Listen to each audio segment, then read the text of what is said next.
Welcome, everyone. We'll call this November meeting to order. If you please stand for the pledge.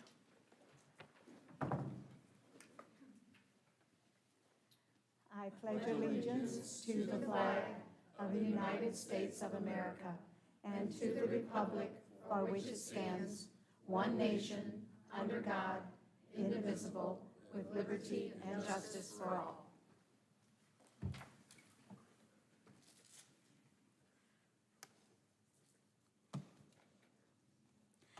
All right. Item 3.03 is our superintendent summary. Thank you, Dr. Towers. Welcome to tonight's Board of Education meeting. We're glad you're here. We've got a great crowd. Looks like we've got a lot of people who want to talk tonight. Yeah. That's fun. I just missed my place here. I don't have my handy dandy. Here we go. As we finish up the month of October, I'm going to read it from here. As we finish the month of October, we facilitate our parent-teacher conferences and 2 staff PD days. We enjoyed connecting with all of our parents and guardians during our in-person conferences. Also, our PD days were packed full of great, informative, inspiring information, which gave our staff ample opportunities to grow as well. Special thanks to Dr. Draper and his team, C&I team, and then also the DBDC just did a great job of putting that day together. So it was both our classified and our certified staff days were awesome. November is here, and Saturday is Veterans Day. There are several ways our schools are celebrating our veterans throughout the district. Please join me in thanking all of our men and women who served or who are serving for our freedom. Happy Veterans Day to everyone, and if you are a service member or a veteran in the audience, please stand at this time so you can be recognized, and let's give them a hand.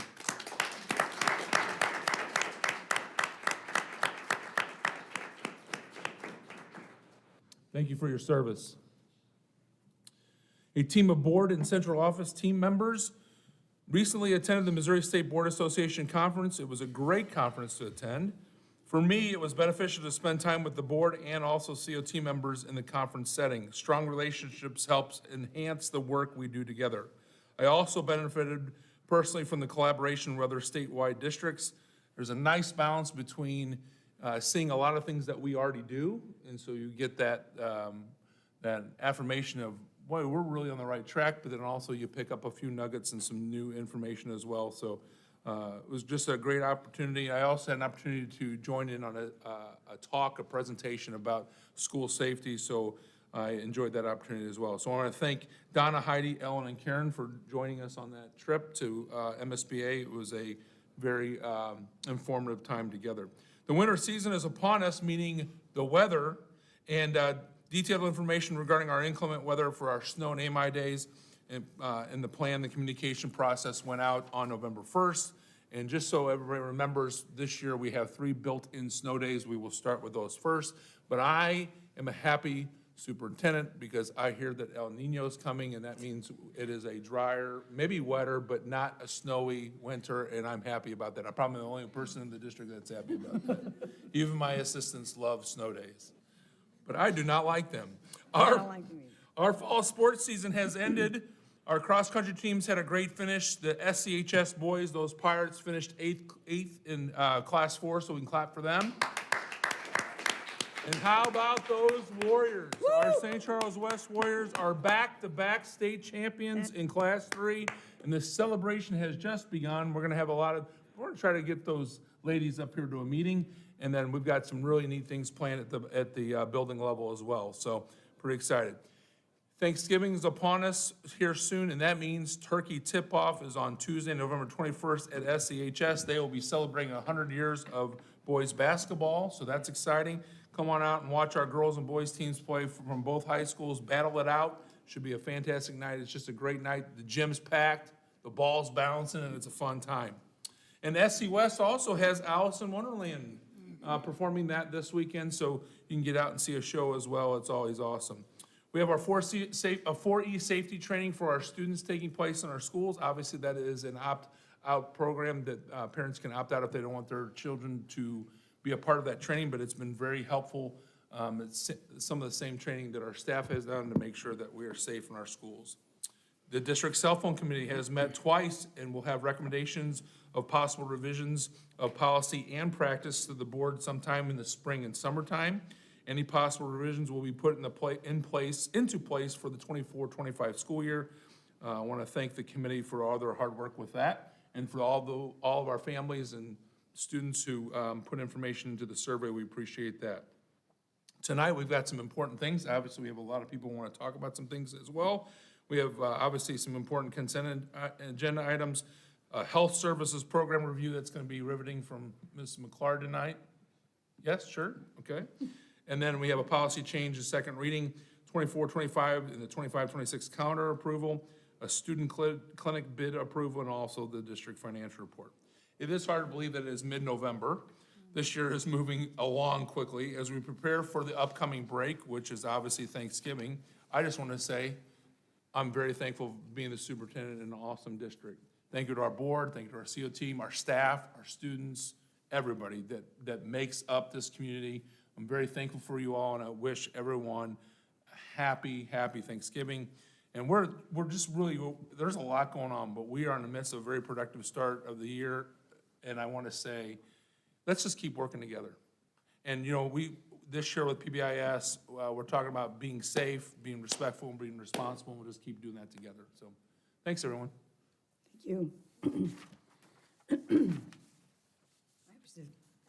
I get you choked up? No, I was my I thought grandson it was is, moving. my grandson's in a little car thing. I was pulled, so I apologize. I was looking at that. You weren't paying attention to me? I was at the very end, but when your grandson is in a car thing, I got distracted. All right. Thank you. Item 3.04, board communications. None.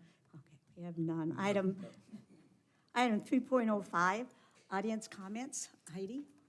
Public participation at board meetings. All regular and special meetings of the board shall be open to the public. Since the board desires to be a good listener and be responsive to the community, persons desiring to address the board may do so during the time so allotted on the agenda and according to established procedures.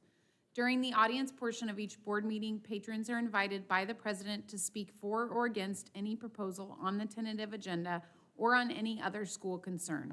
The individual is asked to identify him or herself, limit comments to a few minutes, and avoid discussing personalities. The president reserves the right to limit the number of presentations and/or length of comments. At the discretion of the president, patrons may be recognized at other times during the board meeting. The board is very interested in audience comments. According to board policy, members cannot respond during the actual meeting. The board will listen to audience comments. If necessary, additional follow-up will occur through district administrators. Okay, thank you. So for our audience comments, you may have seen that I was looking through the cards and trying to make some decisions because we have 9 cards. We like to give each of our audience people 3 minutes to talk. And at sometimes at board meetings and at other board meetings, they've asked those audience members to shorten their comments to 2 minutes because we have so many. And we decided we didn't want to do that because sometimes you all have prepared and timed maybe a 3-minute presentation. So we aren't going to limit it. And then I tried to group it together. There are several of you who are talking about lunches and the clinics and the district itself. So I've tried to do that, and we will move along. There are 9 of you, and we appreciate that you all have something you want to tell the board. I'm going to start with Brendan. You can get it going for us, Brendan. All right.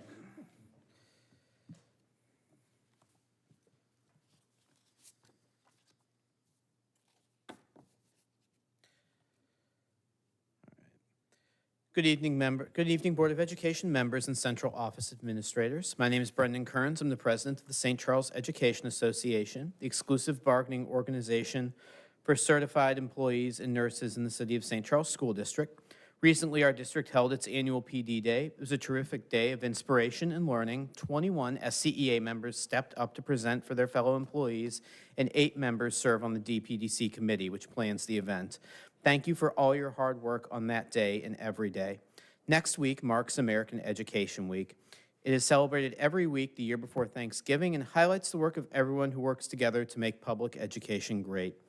Through the week, we have days highlighting the work of education support professionals, families in their role in education, and substitute teachers. No matter what role you play in education, thank you for your hard work and dedication to our students. Finally, I'll conclude by wishing everyone an early happy Thanksgiving and hope we can enjoy a relaxing day with our loved ones and perhaps some basketball between West and High as well. Thank you. Okay, thank you. Lauren? Oops. Hi, I'm Lauren Mertz. I'm a teacher at Lincoln Elementary, and I have a couple comments from our MSTA members.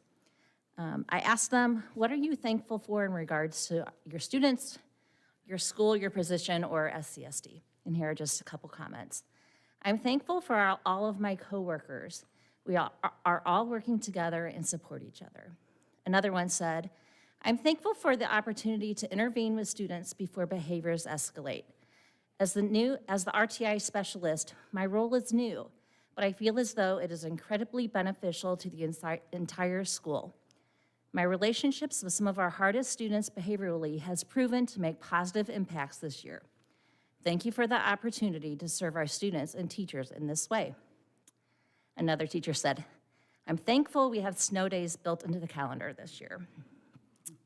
Another comment says, the climate at Hardin is greatly improved with the addition of they've named some administrators.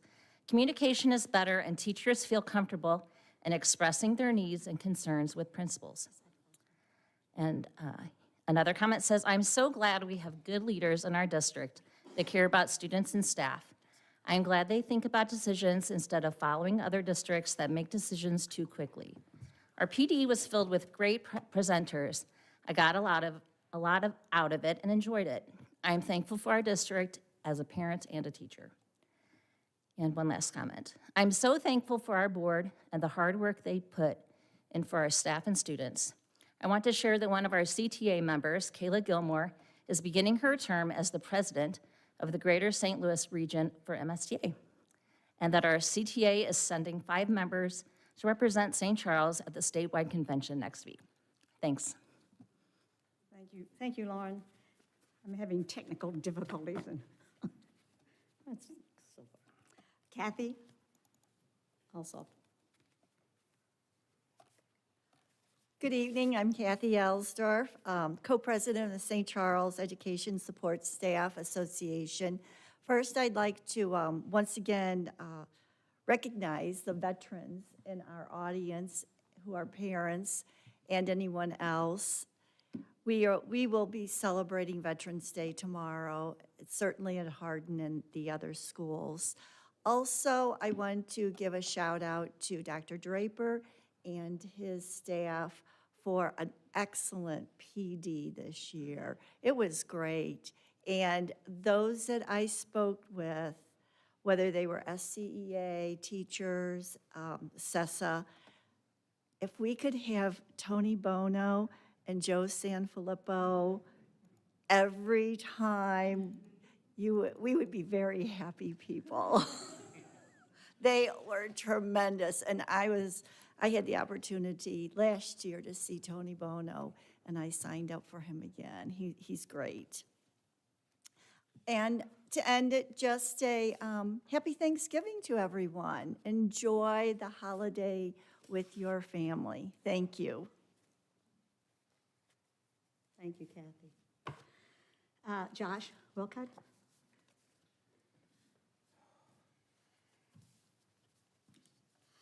Good morning, board members. Earlier this year, in the meeting I had with Julie and Jason, I told both of them that if they wanted to see where magic happens, visit a special education classroom.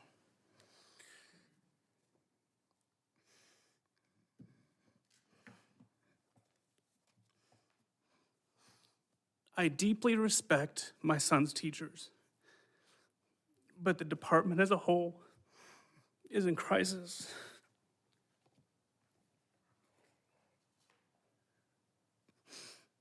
Josh, we'd like to come back and go to someone else, and you come back? I'll get there, I'm sorry. the department as a whole is in crisis. It is very vital for parents to have a good relationship with their teachers. A few weeks back, my son's teacher gave me a worksheet that helps him count money. He uses that sheet for his business, and it's helped him take the teachings in the school straight to his life. That collaboration is what we need as the standard, but it won't get there if you approve the unlawful policy.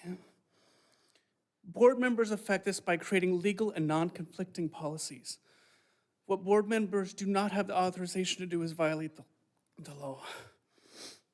We must come to a point where the gloves are off and we work together, because those teachers are caught in the admin versus parent scenario. The AG letter was posted all over because this board has had evidence of recording rights since July, when I last spoke. Also in my email in September, I also told you the law was 2 years old, and due to conflict of policies, it caused me contention. None of the postings or emails or arguments would have happened if, when I reported law violations, they were taken seriously, rectified and addressed. But you can start today. Please revise your draft to comply with AG Schmidt's letter. Thank you. Thank you, Josh. Adrian, I can't see the last name. Adrian, come on up. You both want to come up, and then, and Andy? Addie? I started a petition. My name's Adeline Hisserick, and I am a student at Jefferson. And the other day I started a petition to make school lunch better, and wrote a couple things down. So have you ever bit into a fry that's frozen? A stale chip, a grilled cheese with no cheese, or a soggy nacho? That's what it's like to eat at my school, and that's why I think we should change school lunch. All that agree sign below. I've gotten 93 signatures. Here's what I think you should make better about school lunch.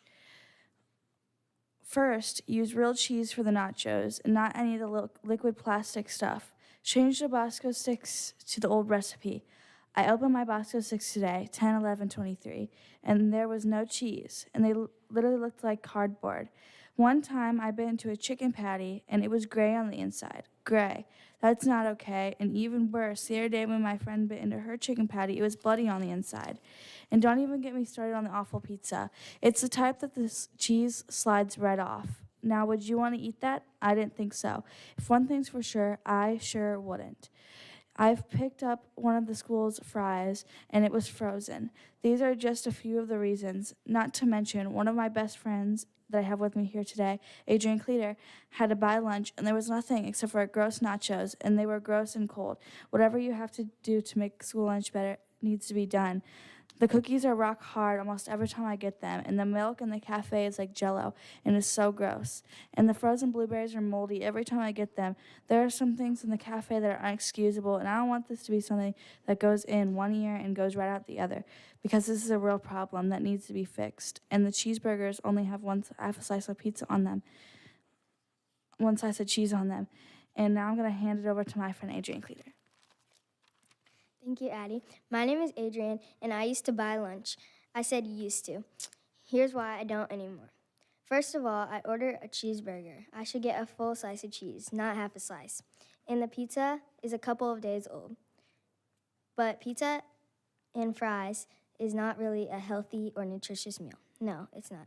And I have last lunch, and they don't prepare because they never have any food left.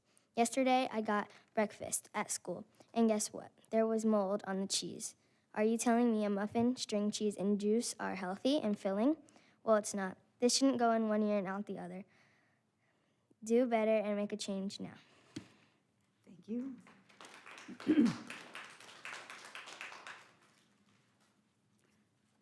Teresa Lisnich.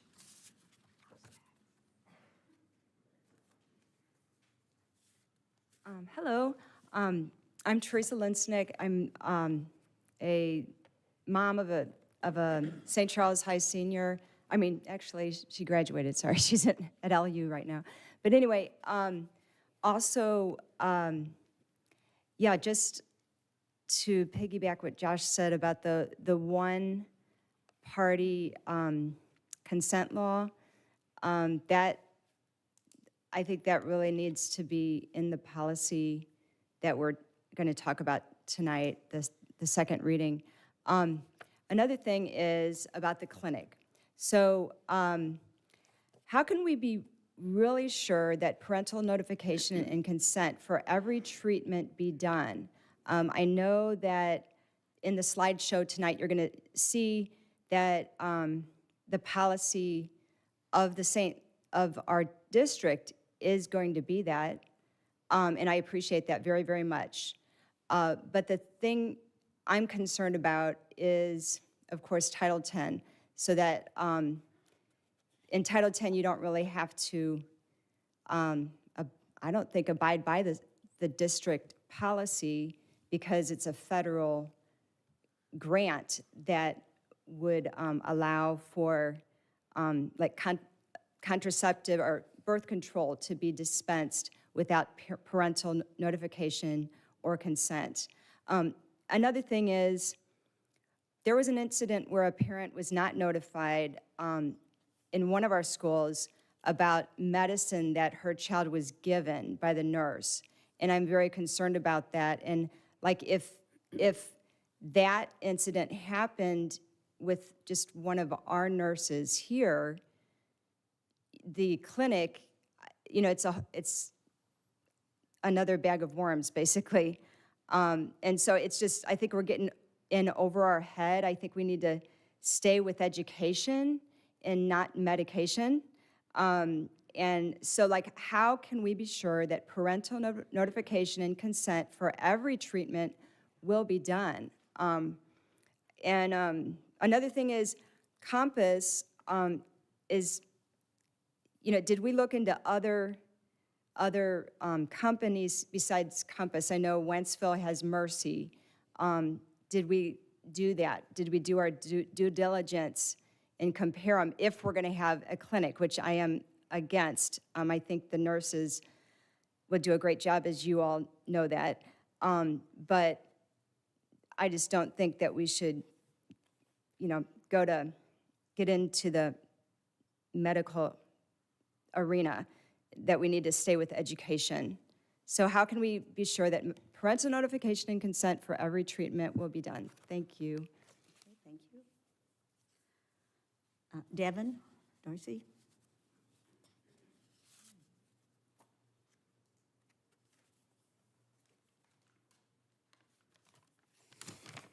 Bear with me here. I'm ill again. I have small children. I'm a mother to 3 in the district. Live right down the street. 2 are in Blackhurst, and 1 baby in parents as teachers, future Blackhurst. Thank you for your time. I'm a St. Charles resident. This year, give me a second to take some asthma medicine. Makes it hard to catch your breath. This year, district schools have asked us to help improve attendance for our students. I know a few of us at Blackhurst BTO sighed in frustration because we have dealt with so many sicknesses in the last couple of years, and we are just worn out. We want our kids in school every day, but we also want to be responsible to the other students and their families and anybody who is at home taking care of them and not spread strep or flu or every week, which those of us with 3 under 8 know very well. I view this health clinic as a tangible example of how the district is taking proactive steps to better serve all our students and to do your part in this parent-teacher district team. I know that the basic needs must be met before students can learn. So the reality is, while we want to stick to education, we need to make sure that our kids are healthy and fed so that they can learn at school, right? So some of us low-income families struggle with the basics, like transportation and consistent medical insurance. My family does. Making access to healthcare available to all our students will be a relief to parents like me. I don't want any caretaker to have to choose between getting their kids barking cough checked and affording groceries that week, or having to figure out how to take 3 kids to a children's urgent care. Have you tried to find some of those in this county? On a bus because you don't have access to a car, transportation, or childcare that day. Thank you to the board and the district employees for taking this opportunity to better serve all the students in our district. I know that increased accessibility to affordable healthcare will improve attendance and come as a relief to parents district-wide. Thank you. Thank you, David.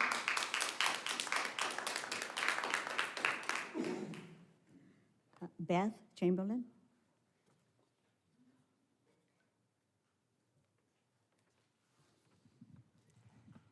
Good evening. My name is Beth Chamblin, and I'm a St. Charles resident. I, too, live right down the street.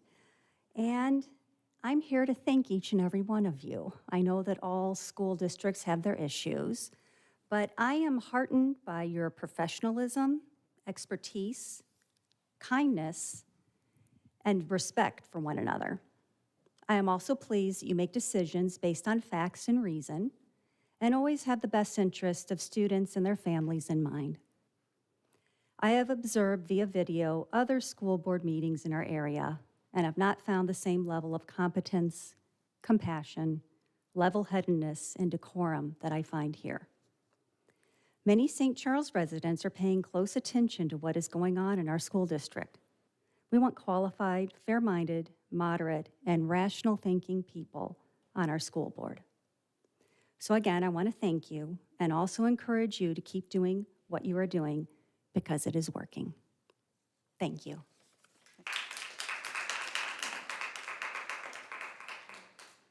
Thank you all.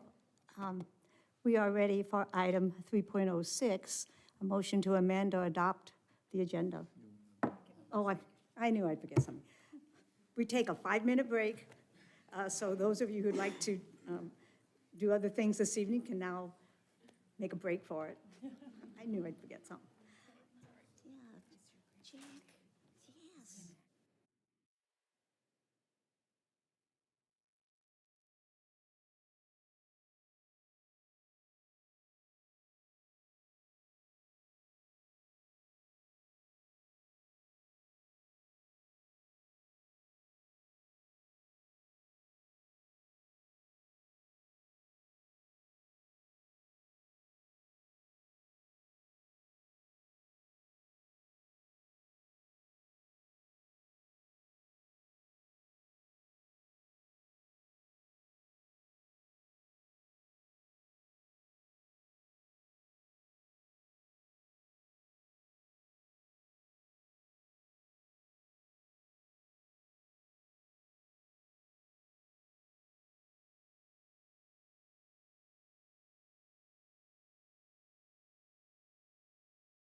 Okay.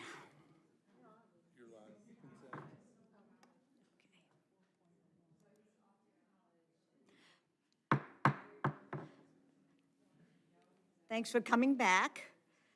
Item 3.06, do I have a motion to amend or adopt the agenda? Go ahead. Do I have a second? I second. All those in favor, say aye. Aye. Opposed? That motion passes, and the agenda is adopted. Item 4.01, the consent agenda. For efficiency, the school board utilizes a consent agenda. Items placed on the consent agenda are routine in nature, are among the many decisions that the board has already determined are in the domain of the administration. Do I have a motion to approve the consent agenda? Do I have a second? I second. Zaire. All those in favor? Aye. Opposed? That motion passes. Okay, item 6.01, this is our health service program review. And Julie? Thank I you. didn't realize it was so quick. I'm moving along. I know. Usually it feels like there's one or two things before it. Okay, so, oh, I hate this too. Okay, so our health services program review for this school year, we do this every 2 years. This is basically about our nurses and our clinics and our buildings. And so the whole description, I guess, of our health services department is that the City of St. Charles School District will promote healthy lifestyle choices, identifies and locates services for students with health conditions that may affect learning, and works to meet the needs of students with acute and chronic medical needs during the school day. So that's our basic, 3 things that our nurses really work on. Right, currently, and it's funny because today's the day, we have Jill here today with us to represent. Yeah, she usually is. Jill, who's usually here, is one of our health clerks.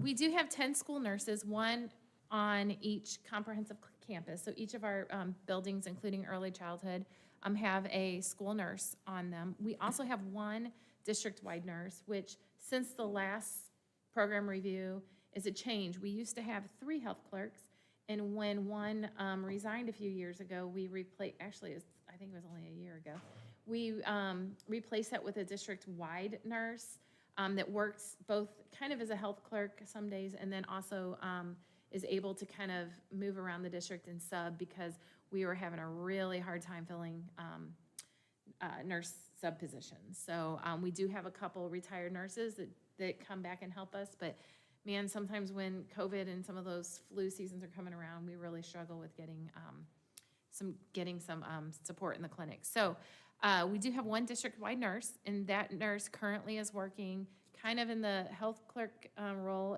between Jefferson and West, and then covers any short-term absences.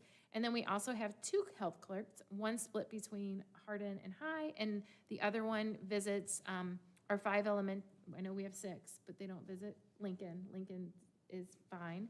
And they're split between the other 5. She spends a day at each clinic. So our 2 main goals for our health services is to provide health care and instruction to students and staff, and to promote a safe and healthy school environment.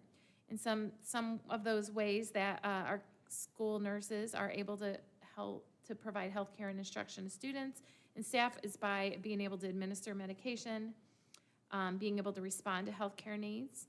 And as board members, I'm sure you've heard about many of the health care needs we have during the school day, such as, seizures, allergies, things like that can be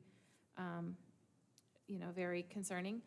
To provide access to health care and first aid, to maintain proper documentation, provide education and reinforcement for chronic health conditions, staff education, and then again, serving as a liaison between school staff, families, and healthcare providers. On the other side of things here, the safe and healthy school environment, they work on making sure we have immunizations for children to start school. They work very closely with the Department of Health and Senior Services and our and our, for Missouri and our local health department. They maintain emergency response equipment and supplies, such as, when we had the need here at central office a couple months ago. Our nurses were in charge of making sure that those AEDs and things were taken care of. They help review and update policies, and they really help make sure that kids can stay in school. So if we go to the next one, this is our clinic visit summary, just to kind of get an idea of how many kids are being seen in our clinics. On the left-hand side, I gave you the, I didn't know if you noticed, it was last year's average clinic visits per day, like per day. That's typically Jefferson and Hardin, we're seeing about 60 kids a day, and the high schools are seeing about 20 kids a day.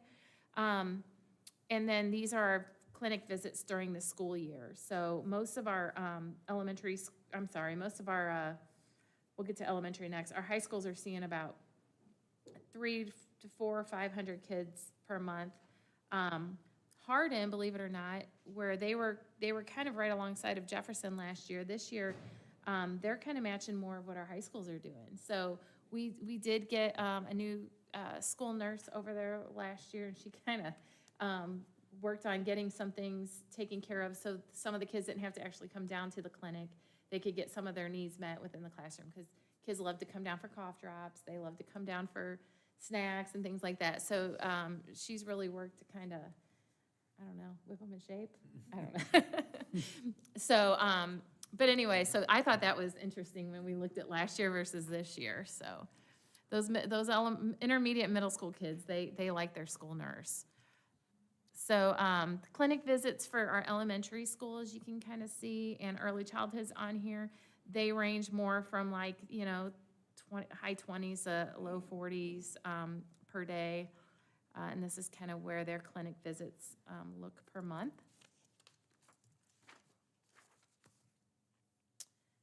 Positive impact. So I did already kind of go over some of the things they do in our goals, but it's nice because, again, our students can get immediate medical attention at school. The state doesn't mandate that we have school nurses on site at schools, but, I mean, we'd be in tough shape if we did not have school nurses on our sites. We reduce the need to send students home, because a lot of times the nurse can kind of check over, check for fever, kind of let a kid rest for a little bit, get back to school, get back to class. At-risk students often are able to receive intervention and access to services.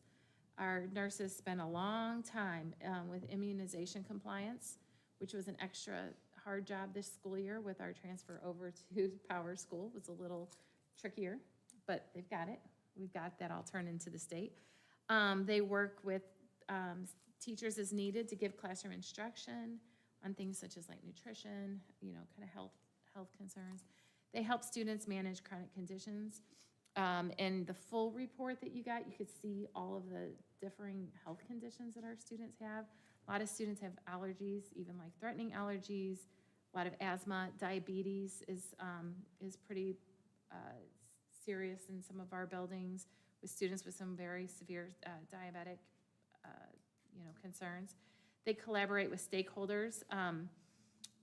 2 years ago when we were sitting here, we were talking about collaboration with the health department a lot with COVID. So I don't know where we would have been without our nurses then. They work with our wellness program. They work with students, staff, our food service. Well, they're not here anymore. They don't cook the food, but they work to make sure that our students with allergies, that our food service workers know exactly who has what types of allergies, and they make sure that when kids are like checking in to get their food, that, like, alerts can come up on their screens and different things like that. They provide staff with a lot of training. They train our bus drivers and our monitors, our paras, our health clerks on things such as universal precautions, if they need to give an EpiPen, glucagon, any kind of emergency procedures. So they'll go over and do trainings in at our bus garage if we need, or just with the staff in their buildings. They're able to administer medications, complete screenings. They do our hearing and vision checks. They're definitely a support to our families. They train our health clerks in order to be able to do some of these things as well. And they're often part of IEP and 504 teams, especially for students with, any kind of nursing needs within an IEP. When we have students with diabetes, a lot of times they will have a 504 or healthcare plan. Same things with seizures and other kind of medical needs. They also help our buildings with protocol for bringing in food, because with the allergies, a lot of, we've kind of moved towards, let's figure out another way to celebrate birthdays other than bringing in food and, students with allergies being left out. So they've really helped work with our food service department in order to create some menu items that parents can send in for students for their birthdays, but also just being able to kind of check for ingredients if needed too. So, all right. Moving forward. So, some of the things that our nurses are constantly looking for is more professional development, especially in areas that are kind of continuing to rise, things that they maybe aren't so familiar with. Anxiety diagnoses have risen from 62 students in 2019 to 82 in 2021, and now 103 in 2023. So that anxiety diagnosis is increasing quite a bit. Autism spectrum disorders risen quite a bit. Oppositional defiance disorder, again, has grown quite a bit. So those are some of those things that I often hear that maybe might be beneficial for them to learn more about. We're always looking to continue any kind of health resources at our back-to-school resource fair, inviting community partners and other appropriate school events, collaborating with hospitals, clinics, and healthcare agencies, and then continuing to look into the need or possibility of an in-district clinic for students in an effort to offer basic medical care. So that kind of sums up our health services. Do you guys have any questions? I certainly can see how, just as a comment, how necessary and how busy our school nurses are with just kids coming into the clinic, and not necessarily an emergency kind of a thing. I also found it interesting that Lincoln, being the smallest school, had 500 visits in September and 500 plus visits in October, and Harris, being one of our larger schools, only had like 400. So I know those little Lincoln kids like their school nurse. I did talk to the nurse about that when I was writing this. I was like, now I'm looking at this, like, is this in writing? And I'm like, are you sure you don't need help, a day a week? And she's like, we are fine. I guess they had a student maybe that had a little more health care needs that's no longer there, that, and she's fine, so, yeah. It's called proximity. They don't have long. Yeah, the clinic is right there. Oh, yeah, that's true. I mean, you can go to that clinic anytime you want in Lincoln, because you have to go past that to get to anything. Yeah, I did check You're on her, though. I'm like, are you sure you don't need a slice of the pie here, Days. Yeah, it's too long a walk if you. Yeah, you can go right to that clinic. Okay. I did have a couple questions, Julie. Just on the nursing, you said we have a hard time getting substitute nurses. They're like, I wouldn't say like a temp agency for nurses or anything, but have we looked into something like that as far as Yes. some outside sourcing on that? Yes, and Rodney can speak. Rodney's office finds our subs. And so, but I can speak kind of from experience, especially with, and I don't know how things look anymore, because sometimes no news is good news, right? But I would say over the past 4 years, maybe, kind of with COVID included in there, there were many times that our health clinics, we couldn't find. So we use Maxim, I believe, right, for our sub-nurses. We also have 2 subs that were longtime nurses for us, and they try to help out. They'll do a lot of our maternity leaves. Correct. Which is good. The temp agencies are very expensive, so when we looked, especially during COVID, we'd go, our health clerks were just being, they were going over and trying to cover, and they were like, this really isn't our, we're not nurses, and we're like, we know, it's kind of like our subs now with our paras and our teachers. It was just very critical. So we discussed the amount of money we were spending using Maxim nurses and using sub-nurses versus trying to just hire one with the amount it would cost to hire them and then include, salary and benefits. And by far, I think it was the cheaper route because we were needing so many subs with, Correct. yeah. Correct. So 2 retired nurses are subbing for us, so that does help. At times, we have our health clerks help in terms of filling in those positions. But to your question about temp agencies, we have used them, but it's like with anything with substitutes these days, the temp agencies don't have the nurses, or they want a longer commitment, which can be a bit of a challenge. So if we have a nurse, they won't do it for a day.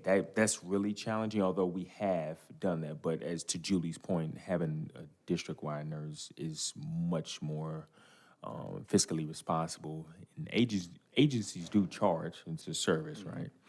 But without having a much longer commitment, it can be a little bit hit or miss. I would say, as it relates to the nurses in terms of filling those positions, it's really a team effort because it's not easy, but we manage to get it done year in and year out. It does help when you have retired nurses who will come back and help us out too. And just, I don't know if you're interested in knowing this, but our health clerks did negotiate like a stipend too if they have to fill in for the job of a nurse during that day. They don't love it, you know, I mean, it's. I remember 7, 8 years ago when I was in his seat, the Maxim and some of the temp agencies, we didn't really have a great success rate with them even back then. Even that's way before, even before COVID. But, And having the full-time nurse who can Floater. float around, that fits the philosophy of our district, because that's someone now that's known, and she's part of our district, and she's our employee, and the nurses and the buildings, she's familiar with everything, as opposed to having a temporary person who comes in and doesn't, Yes, get and our first school district-wide nurse actually took, she's not here anymore, but she actually then applied and took the vacancy for the clinic at Null.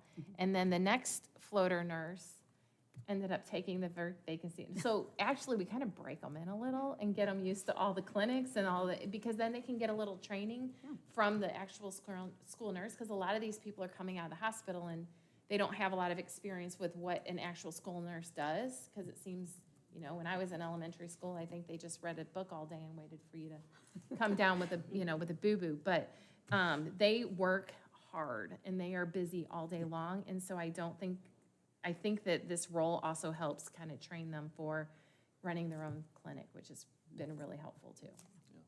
You mentioned something else and I don't know what that would be, but what does that professional development look like for them? I like how you said the woman at Hardin, or the nurse that came in at Hardin, has really changed that mentality of how many kids come down there and what they're coming down for through. But I mean, what does that look like as far as like the other nurses? So, well, and first of all, the one from Hardin came from a Hazelwood middle school, I think, too. So she kind of already had some experience, which was good. But the PD for the other nurses, during our professional development day, Earl's office created, they asked them, what do you guys need? And they brought in presenters for probably more than a half a day, and then they had a little collaboration time. So they kind of chose, and we brought in presenters specific to their needs. I know another one, I can't remember what the topic is, but there's a professional development that's kind of it's really hard for them to be out of the building. So there's one that's taking place, I think at like a local restaurant where there's a speaker series that a few of them are trying to go to after work in the next couple weeks on a topic that they're really interested in. It was like $50, $60 or something. And so it's, I'm terrible with like medical terms. I can't remember what it was. I can't remember either. It was something on brain injury or something like that. Maybe it was on executive functioning? I don't remember. And what do they say is like their biggest need? What would they say their biggest need Yeah. is? I don't know. I mean, I think just, like we talked about, maybe PD, just, and actually, if you would have asked them a week, maybe a month ago, probably just getting those positions filled, because we had some open positions due to, like, the West nurse left to take a different position, and So we had some movement, and we hadn't filled the district-wide position. So their biggest need, I think, is getting the support and having filled positions so that all of their data entry is accurate, is done, that's what they, a lot of times will use their health clerk for, is to get, like, when they have kids come into the clinic and being able to log them in. And so I think that because they're so busy, they really need that type of assistance. And then I forgot one important thing, Jeremy, I love this one, Power School. They need Power School to be, do all the things that they need it to do. And they're getting there. We met with Alex Green, Jamie and I did last week to kind of go over a lot of the concerns. And so I think a lot of those things are fixed, but there's just still some things that Power School needs to help us with on the back end to kind of get things going there. Is there any other discussion? Do I have a motion to approve the health service program? I move to approve the health service program as presented. I second it. Okay, all those in favor, say aye. Aye. Opposed? That program review is approved. Item 7.01, this is our second reading for policy KKB. And when we had the first reading last month, we did have questions from you board members for clarification. And so you have next to you the responses that might, I sent it to you in an email so you would have it, but so you don't have to go back and forth, which does state that many of the points that were brought up have been addressed, and the policy does comply with state and federal law. If you have further discussion, I'll entertain that at this time. I'll bring it up since I brought it up, and this really didn't answer a lot of the questions, and I think a lot of questions that people hadn't and maybe were asking as well. I mean, I look at it this way, I have a son that has an IEP, and I know a lot of parents in that same realm. So when you look at this reference copy right here, and you just read it right off the bat, it seems almost deceptive, not deceptive, but confusing, conflicting. You read one part where you have the IEPs and the thing here, and then it says, in addition, the revised and clarity, goes into this. It says, now the policy authorizes the superintendent or delegate to restrict recordings, even recordings authorized in the policy. So we're thinking now, we're back on the policy here, restricting the policy, which when we talk about IEPs and stuff like that, it goes into even where it says it on here. Let me read it here, what Selena wrote out here. It says, no, the superintendent does not have the authority to stop recordings that are explicitly required by law. However, in other meetings, the superintendent may stop meetings if the situation warrants. So I think just the way it was written, and I just get you guys a feel from like my perspective or other people, folks that have IEPs and their kids, we struggle a lot with things, and you see things that come up like this, and the wording is just off, and it doesn't sound right to us. That's here. You come from I'll just speak honestly, you come from a battled position all the time. You battle every day. Sometimes your kid, you battle every day with your kid in these IEPs, and you're fighting for your kid, and you come along and you see something like this, it throws a wrench in that. And that's why I wanted to explain myself, why I saw some confusion there. But like I said, Selena, she came through and clarified a lot of this stuff, but I just think if there was a different wording in there that might help that as we go through here. When we have policy revisions that come from MSBA and we read through them, you get into that kind of legalese language and jargon, and you have to kind of and that's why they try to, I think, as this one said, that the policy was revised to help clarify and maybe not be so redundant. You pointed out that, and I forgot which paragraph you were referring to, but when it said the superintendent or his designee could deny recordings unless by law, the law states that parents are entitled to record the IEP meetings, 504 meetings, anything under IDA. So that would not be that would be not limited, other than asking to at least let the district know in advance that they're going to be doing that. Right, absolutely. But that, yeah, like when I first read this, though, that's not what I interpreted from that reading. And so many others didn't either. You know, I only have a Francis Howell education, so, you know, I have to. I'm now in the district, you know, I gotta. I'm not supposed to say this, but that was funny. You can if he's saying it. Oh, But it just the reading, and so many other people interpreted it that way. You know, I'm glad that we broke it down and got a better understanding of that. so can I go ahead? Thank you. Because I think you had a good, your question last time was too, is why are we going above the law, right? I mean, I think that was one of your questions was, why are we going above, like with the 24 hours and different things? It seems like we're doing more than the law is saying that we can do, right? So the first question to that is, because I clarified some things, and I put an optional language in there just this afternoon, because I've been working on this, and I finally got it to the point where I thought, I want to make sure our legal team saw it too, so to answer that question from last time, I thought that was the main question. And so I don't think we are, if we revise some of this in just a second, so I don't think we're doing more than the law is allowing us to do. But in some cases, just because something's legal in the state of Missouri, we're talking about that one consent again, just like alcohol, for instance, just because it's legal doesn't mean we allow it on our campus, right? So there's times when we can go above the law if we want. I don't think we are here, but I agree with you. Some of the wording can be clarified. Now, tonight, what you're saying is, though, the whole, what I'm hearing, tell me if I'm wrong, but the way the whole thing is laid out just seems like it's pretty, it doesn't flow very well, and it starts off with, and maybe give parents that negative thought of things are working against them. When you open Now, this page up, this reference copy, so you I, just read it. so, and to Donna's point, as you see more of this policy talk, unfortunately, a lot of that is just the language. That's just how it's written. And I think MSBA comes to, and I'm not speaking for MSBA, but working with them a lot, obviously the lens is to making sure not only that the rights and the laws are followed for parents, but also they have the lens of protecting the district as well, which there's a balance to that.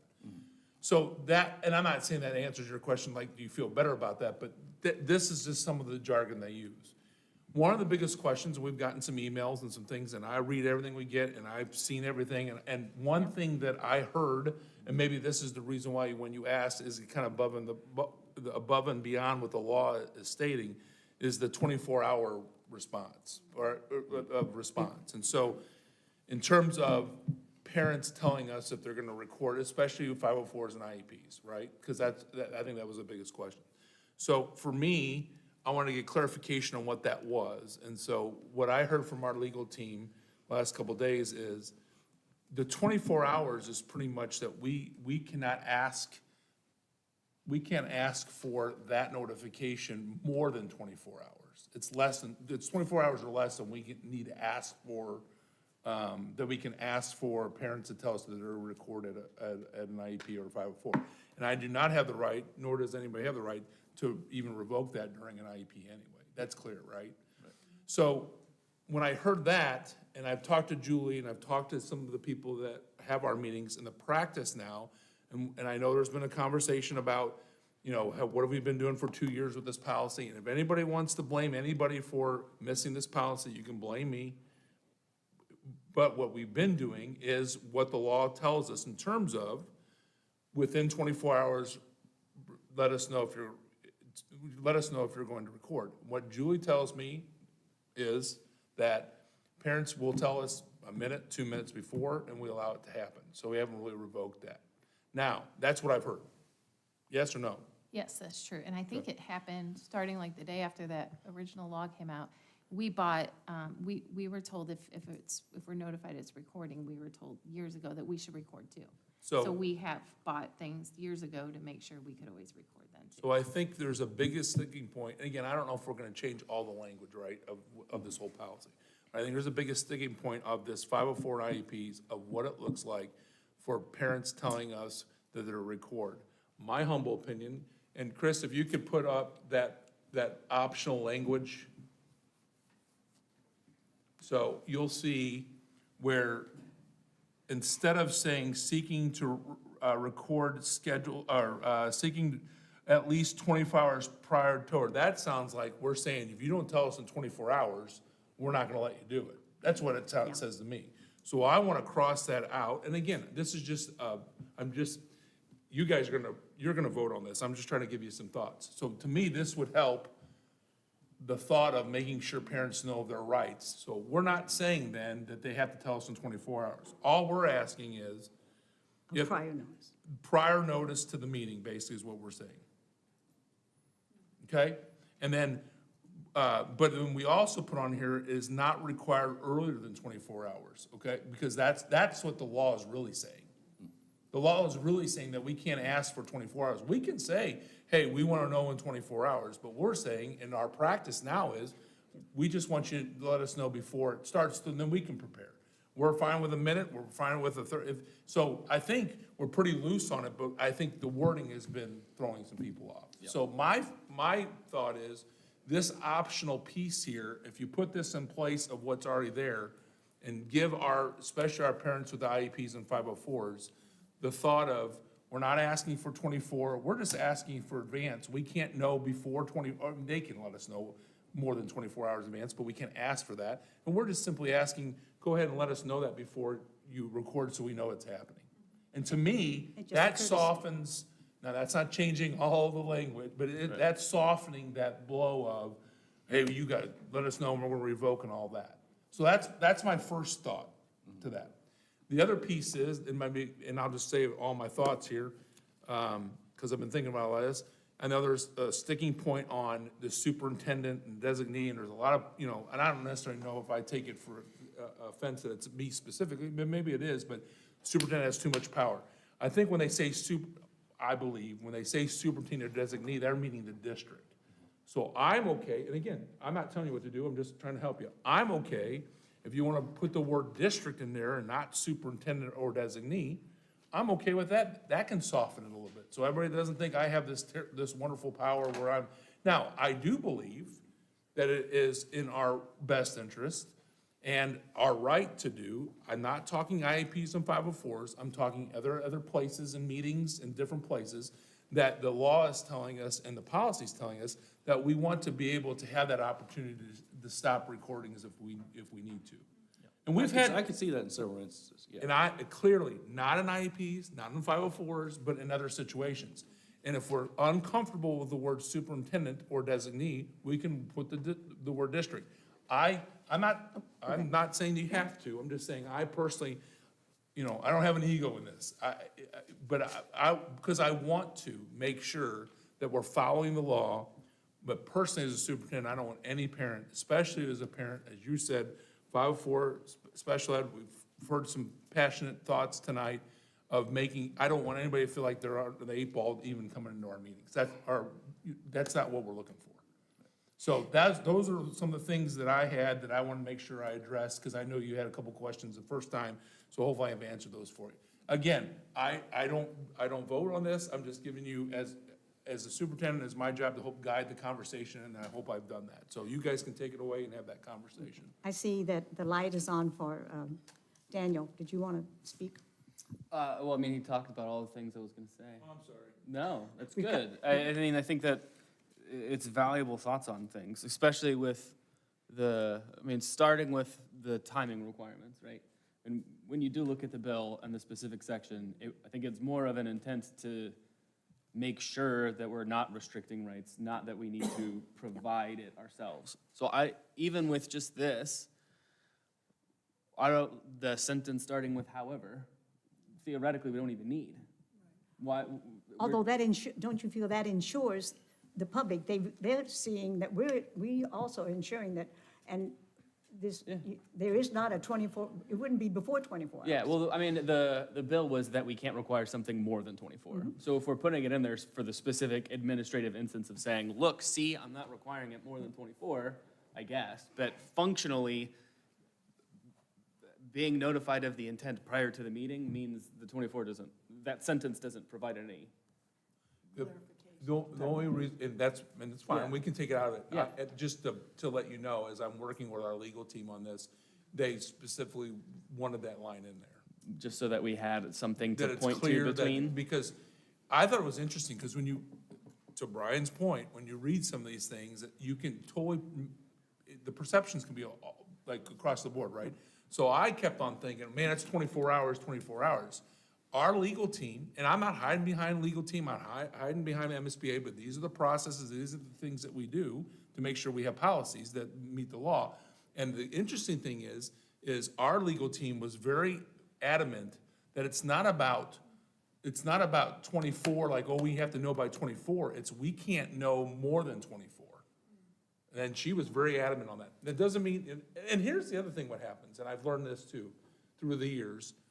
When we tweak MSBA's policy revisions, they will send us, a lot of times they'll send, if they think we're off a little bit legally wise, or they'll send it back to us and then we have to look at it again. So just, you guys do what you want with it. I'm just telling you why it was in there. That was from our legal team, so. Okay, yeah, interesting, but got it. I mean, I think that meets more of the intent. So I would feel better with that language. I know what you mean, though. It's a little overkill is what it is. Right, if we just say it before the meeting, then why does it matter if it's, yeah. Well, although I agree, what does it matter? But Right. for parents who look at it, having that reassurance that says, however, notification is not required earlier than 24 hours. So even though it says, please give us prior notice, we know that we're letting you know that certainly, give us a little bit of notice, but it certainly doesn't have to be, it's not required. It might be redundant or overkill, but The Department of Redundancy Department? please check with the, on that redundancy. UMB Bank? Yeah. Okay. I understand. I mean, I think.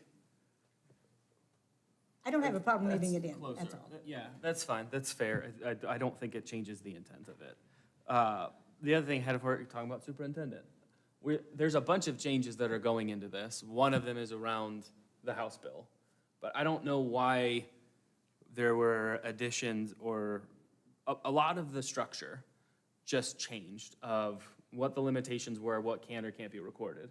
And we just they were just reformatted into numbers instead of paragraphs for the clarity, I guess, that's referenced.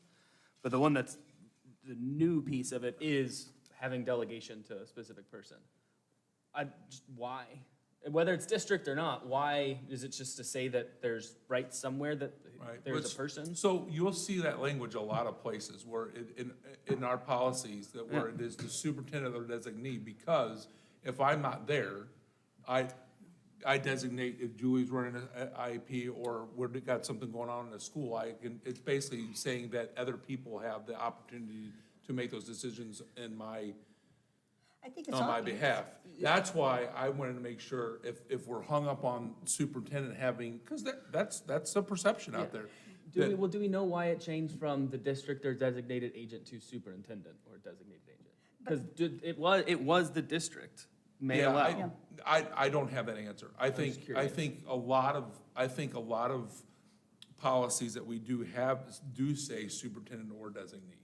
And I would say from the public, if I as a parent or someone in the community wanted, for whatever the issue was, this, for example, and it said the district, I don't know who to contact, but at least, and I don't want to make more phone calls to you, but at least if it says superintendent, at least I can say, well, I can at least call the superintendent. Yeah, what does district mean? Does district mean that's literally that anybody? Yeah. Well, But and I agree with that. superintendent makes So it- I think it's to her point, it's just being specific. But I also know that makes people nervous that I really don't have the power, because pretty much, if I do something, first of all, you all know I'm doing something, and if I don't do it, and if you want, there's checks and balances with this, that's not gonna be an issue.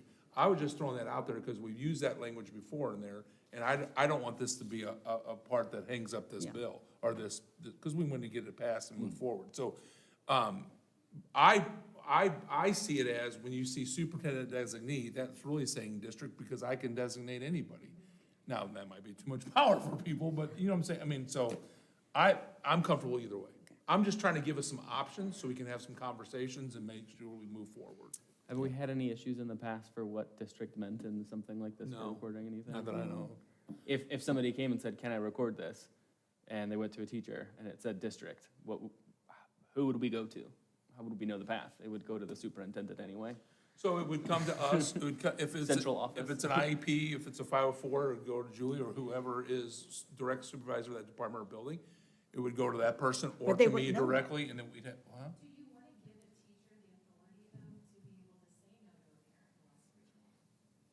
No, I think he means the teacher would be able to tell the parent. That's my question. Is that what that means? That's a Well, good question. It's pretty vague, you're right. But that's my point, is. that's why do they you- tightened up Do the you word. want it to be the superintendent with a designee, and we have a little control over that? And I say we, not me, or do we just want to say, that, those are your two choices. And district is a bit more vague. Yeah. It is very vague. Again, I'm just trying to give you options. And there is checks and balances and accountability in the central office team.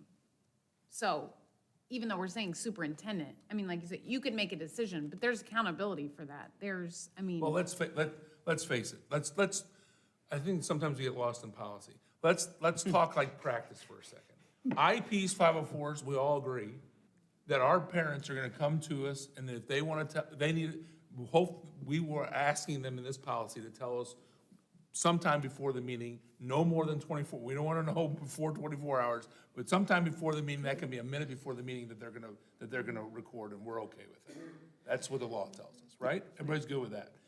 Everything else is probably gonna be in a setting like this.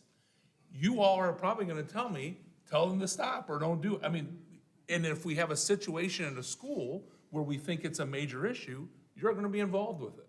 I mean, let's face it, that's what we're talking about. And if it's a situation where a principal is in a situation with a parent, and it's not an IEP or a 504, and there's an issue with video recording, they're probably gonna call my office or call one of these people, and we'll get clarification and move forward. Yeah, I didn't like that language either, how it just determined superintendent, but I think that is the best option of what it would be. But it's And good to then have then options, yeah, right? it's good to have options, but I think then it would go to the appropriate Yeah, area. it needed to go to. but that's what I'm saying, in But practice. not trying to like target, I didn't want it to like target you as a superintendent, just putting that on. No, there, but I understand that can be a perception of people, Yeah. right? But Julie, thanks for pointing that out, because the vagueness would be tough. And so let's talk in practice, that's in theory or in practice, that's what would happen. They would come back to us and we would make that call, so. In practice for some of them too, for like at the discretion of, or as long as you, superintendent or designee is okay with it, is that it's fine until it's not fine? Or is that you have to seek pre-approval? Well, it already states in here things like, Well, like family. Oh. Family is one of the sections, that you can record your kid at the discretion of superintendent or designee. Does that mean I have to come ask that if it's okay, or does that mean it's okay until your discretion says no? My perception of it is, most of this will be okay unless it's not okay. Unless we think it's a concern, if it's a safety issue, maybe that's the wrong answer, Danielle. Yeah, I got it, I know, yeah. But because there's been some other questions that have been sent to me of what does it look like for a staff member? What does it look like? And I can tell you, and again, we want to make sure it's in the policy. We're not going after everybody that takes a picture in this district. That's not what we're looking for. We're not looking, and there's been thoughts on the whistleblowers and those type of things. If people need to get a hold of us or get a hold of you all or get a hold of somebody because something is happening wrong in this district, we are going to listen. You're all going to listen. We have checks and balances. This is not what we're talking about, and there's laws that protect all of that. So back to your point, I don't think we want to get way too specific. It's like, we can't do that and you can't do that. What this policy, in my opinion, allows us to do, besides the 504 and IEP, if there is an issue, we can pause and we can say that can't happen. Then, doesn't mean the meetings don't come back together, doesn't mean we don't come back together, but we have the opportunity to do that if we need to. So to me, it's probably, and again, who knows who's recording this right now or video? I don't know, and I'm not gonna go check, right? So, and what our legal team told me today, and I agree with this, I've been a superintendent now for a little while. Basically, when you're having a conversation with somebody, especially in the state of Missouri, when we talked about this last time, right? When it's one person consent, you pretty much better think you're being videoed and recorded. If you don't, you're in trouble. So to me, I'm laboring the point, sorry. I believe that at this point, it's, if we see there's an issue, we have the right to be able to say something. It provides guidelines and frameworks for specific situations Yeah, and you gives said- 5 situations in which we can say no. You said what I said in 5 minutes and 30 seconds. I understand. Well, With, go ahead. there could be an issue with families that don't want their child photographed. Yes, ma'am. And they have to give permission for their child to be photographed. And I can see that as being an issue when, you know, the schools have parent, you know, events, you know, and so I think this is covered, that situation is covered in this policy. Exactly. Because, you know, you can request, okay, those of you who are filming it, be sure to only film your child or something. And as a parent, we fill out forms in Power School for each individual child and have to give permission for And exactly that. and specifically, this happens a lot in our elementary schools. Our teachers do a great job of it. I'm looking at one that does a great job of it. In fact, I can't take I love to take pictures and things, and I have to be very careful because we have to make sure that we can't, so. With this being a second reading, can we make modifications to it, or do we have to modify it? That's a great question. And we checked on that. We And, did. We're did it we're all. not changing the policy. We can tweak it. We can do this, for example, this language change will not require this to be, you know, a third reading or something. So let's first make a motion, if I can hear a motion, to include this optional language to replace the current language in this policy. I move to approve the inclusion of the modified language into policy KKB. Okay, all right, I just make sure we're all comfortable. Okay, all right. all right. All those in favor, say aye. Aye. Opposed? So this language option is now in policy KKB. I will ask, I think we've talked about it, but do you want a motion, or do you want to change the superintendent language? I don't think you can. I want to, kind of. Well, we can make a, Daniel. we can Right, vote it well, up I or down. mean, for the purposes of why we've described it, right? Like, not for any negative context of how dare you, you're just gonna go around with a, you know, hammer and say you can't record anything. But it's more of a, right, it's more of a, I like the looseness that it had before, but there is a negative that goes along with that, of Yeah. clarity for who has the roles and responsibility and can ultimately have the discretion of approvals. How are we gonna know who the designee is? It will be one question that probably comes up too. Is it documented, or you bless somebody and say, all right, you've got it? I give them a little. Right, strong high five? Yeah. Top, bottom, side, side? Good change. So I wish there was something else maybe that could give good clarity that also might not be perceived in a manner of abusing authority potentially. But I don't think that exists, and I think that's because I guess this is what makes the most sense. So I'm fine with that piece of it. Okay. Comfortable? Yeah, I'm the same way. I don't think it's a better option. I think that is really the best option. I think if it says the district, it's too vague and we're opening ourselves up to potential legal issues. Yeah, and at least The arguments only aren't other over. thing I could think would be like the superintendent or central office team, or I don't know how you word that, but that would be the only one to not put it on one single person. Unless it's at a building level and a But principal, that's then the could thing not, is a then- principal. But then you lose all control. Yeah, so, I like it, keeping it as the I'm fine leaving superintendent or it as this. designee. Then the designee could be a principal even, or. We don't, if we're not going to. the optional language. Yeah. Do we need to now approve the All full right, text? so do I have a motion to approve policy KKB with the amended language approval? I move to approve policy KKB with the amended language approval. I second. All right. All those in favor, say aye. Aye. Opposed? Policy KKB passes. We are ready for, I'm not leaving it. we're ready for item 8.01, And this is our two-year calendar of 24-25 and 25-26. Yes. Rodney? So you have an inordinate amount of calendars in there. You got, yep. No, we're not. Not unless that's what you want to do. But because typically the calendars are the same. However, I do want to highlight the calendar for 24-25. Hey, Chris, would you go to elementary, mid, LC student draft calendar? I'm just gonna for 24-25. Up one. Yes, Is sir. that the elementary, middle, and? Yeah, LC? but Okay. more so, I do want to highlight one. I actually want to first start off by thanking the March Calendar Committee, because what they did was laid the groundwork for the next 2 years, what you are hopefully going to approve this time around.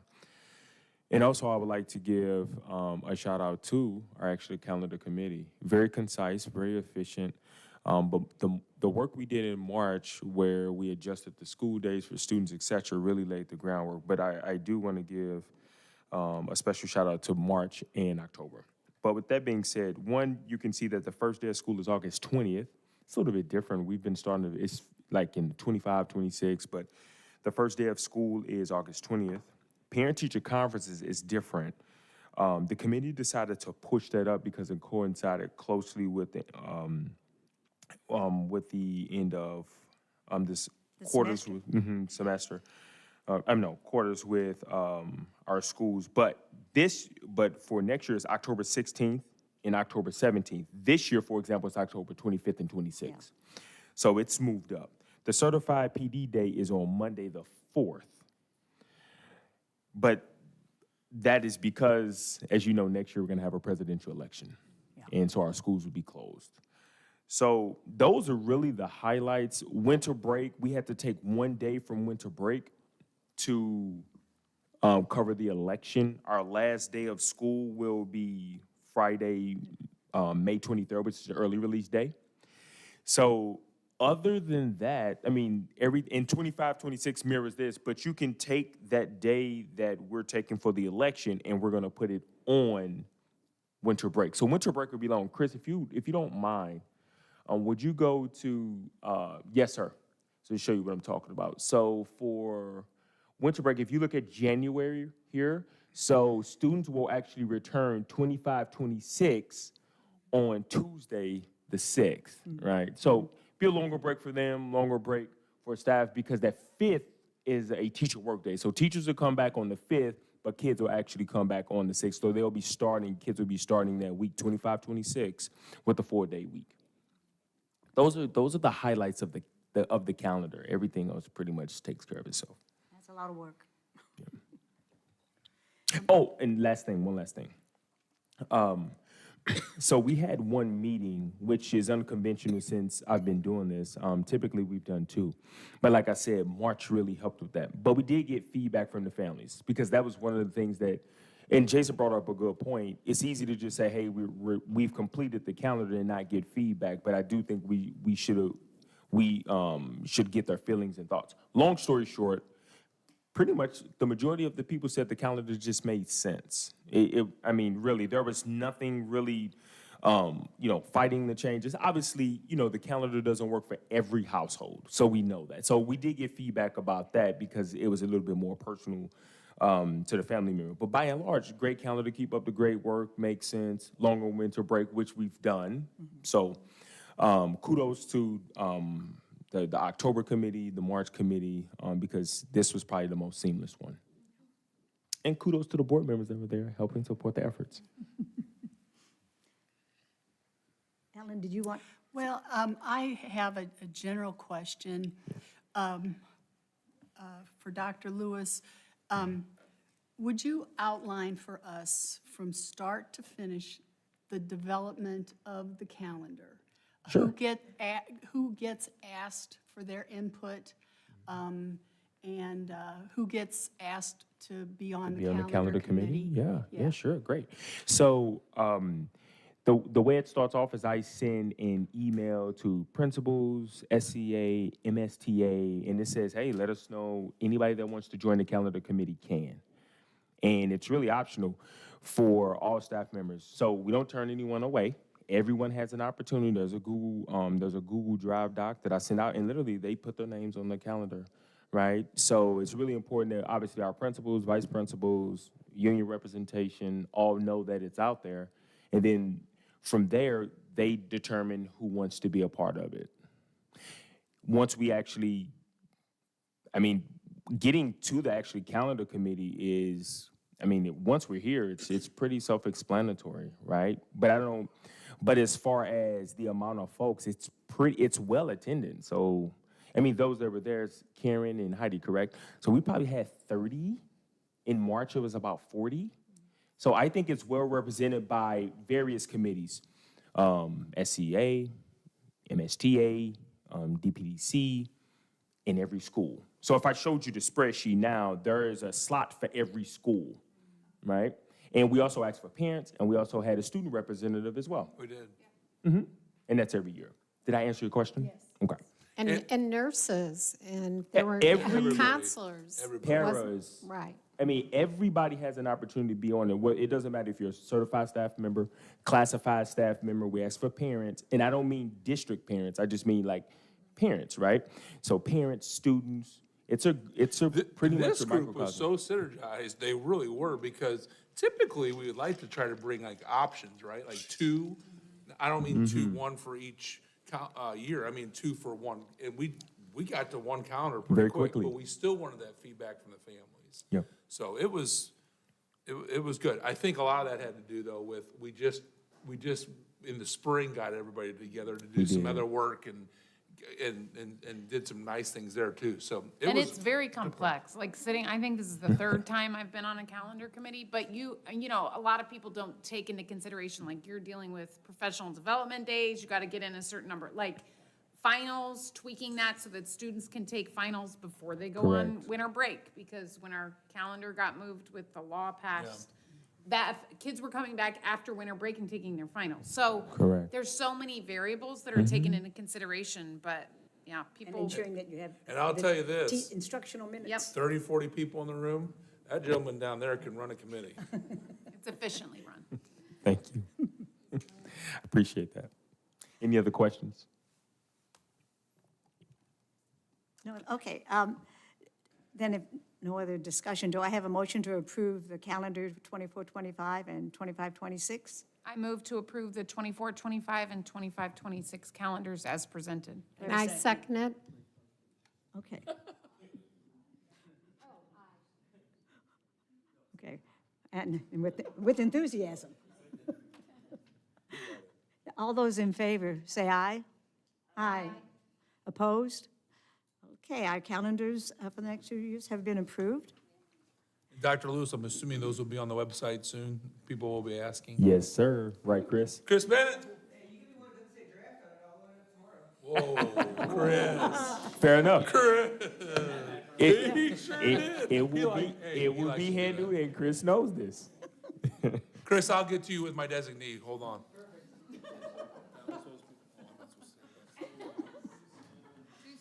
Okay. Yeah. Okay, we're ready for item 8.02, the student clinic. So Jeremy, do you want to start this Absolutely. discussion? Absolutely. So we have several items up there for the student clinic, just due to how the nature of this is going to roll out. The first one you'll see is the clinic bid tabulation, but more importantly, we do have the MOU agreement with Compass that's been finalized, and I'd like to address that first, answer any questions that you all may have, let the board obviously debate on that before we actually get into the bid tabulation and what that would look like. So in the MOU, one of the most important things was to phrase it that this is a facility usage agreement between us and Compass. This is not a sharing, this is not a partnership. So that would avoids the potential of litigation significantly by having that language agreed to by each party. And that's listed within the third paragraph. So we wanted to make that point very clear when we drafted this MOU. The second thing that you'll look at is the obligations of the provider, and then obviously it lists the obligations of the district. But sticking with the obligations of the provider first and foremost, there is the primary care services to be provided under this agreement, and these are the ones that we would like included. The general and preventative primary care services, it does give that example of what that could look like. Vaccinations, those all require consent in any medical office. Acute medical services, those are like brief but severe illnesses, post-surgery, those types of items, especially when we're looking at students that are attempting to get around the building and needing to be seen for that. Wellness visits, and then one of the things that I heard from parents that work for the district, to be quite clear, is sports physicals was something that they wanted included. So I felt like that was very important. So we have the ability to check all of these items, and I would recommend that we check these items, or at least have the conversation for you all to check these items. Consent seems to be a big piece of the MOU, and it's addressed in several places under the provider, number 5. That piece is in there, but there's also a piece from the district angle under the obligations of the district, is that we were to get informed consent, and we would look at that by offering it, and when a child enrolls, the parent would have to get consent to use that facility that would be operated by Compass. We think that that's a crucial component to put in there to protect those individuals from being seen without parental permission. And we think that's crucial, and that's and we can back that up with the MOU. As we mentioned earlier about the obligations of the provider with litigation, and it's a facility usage agreement, we're not acting as agents of one another. Under 13, under the obligations of the provider, we have required the providers to agree never or not to represent themselves or hold themselves out as agents or employees of the district. That's critical language there as well. Obviously, there's more to that about them holding insurance, holding liability protection. They have to agree to that, and they have to show and provide that to us, along with HIPAA violations. They are going to be the provider of all the medical supplies, the inventory, the medical equipment. They will own all of that. We will not purchase any of that. And then under 20, obtain the City of St. Charles District School-Based Consent, and it gives you various scenarios there of what we would like to put in to our enrollment packets for parents to consent on with, which would be shared with Compass so they know what students and families have agreed to use that facility and receive the care from Compass. Obligations of the district, you see here what we are obligated to the provider. Regardless of who the provider is, if we agree to this and we change provider down the road, we're still obligated to we would still want to be obligated to these pieces. And that's what the MOU, or the bid, is about. It's about providing this part of the agreement. Funding, which we would get to in that, but I'll go ahead and say it now since it is a piece of that. Remember, as I explained a couple of months ago, 3 months ago, I can't remember exactly when it was, we would be using ESSER funding for this piece. ESSER funding is designed for, obviously, for issues regarding health, and we have that money available. However, we do have to spend that money by September of 2024. That's not the reason why I'm asking to do this, but I just want to make sure that we understand that does have to be used by September of 2024. So we have that, but we also have a great partnership. It is a partnership with Care to Learn, whose health, hunger, hygiene, that's their focus.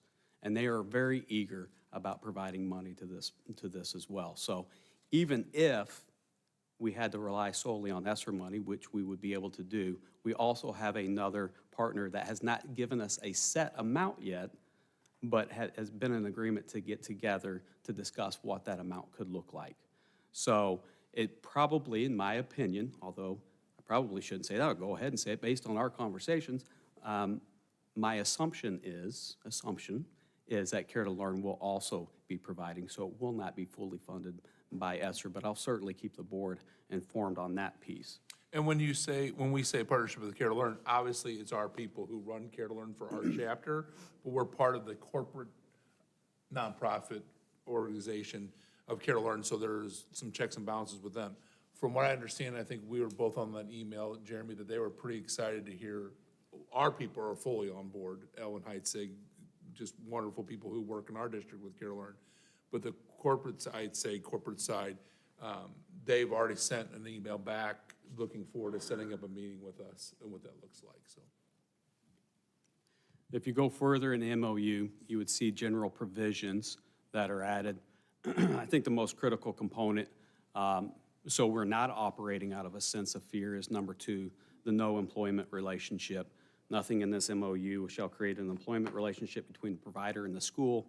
Provider should not be entitled to professional liability, insurance coverage, or any other benefit of employment from the district.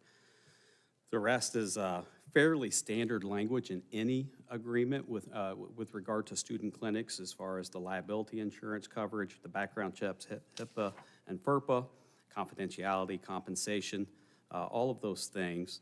The other piece I want to point out, just a little bit further down on number 9, is either party at any point in time, as long as we give 30 days advance notice, may terminate this MOU. So if we get into this agreement and either the central office team or the board decides this is not going the way that we would like it to go, we do have that clause put in that we can cancel at any point in time, which I think is important, not only for Compass, but from my seat, and hopefully you guys can see it as well, more importantly for us.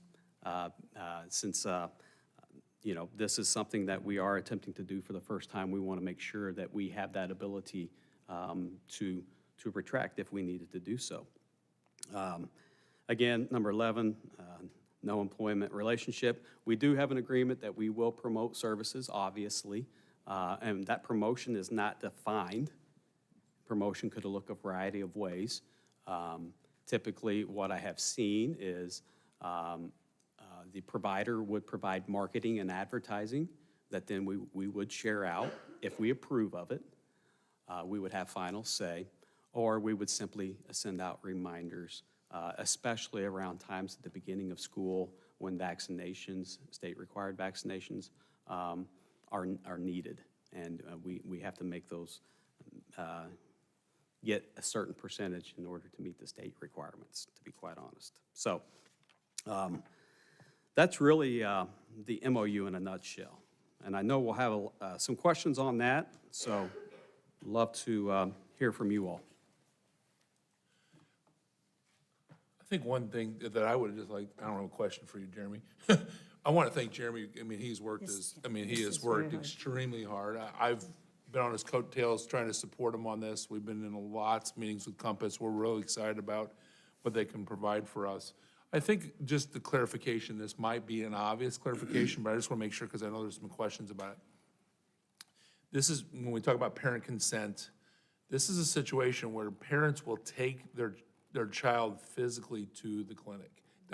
And I get it, it's going to be in one of the schools. So in theory, a Blacker student could wander in there if they, I get that, but there's not, that door going into that clinic, let's get real, right? Let's get, that's not gonna be like, hey, come in here. They don't even know, most of the students won't even know it's there.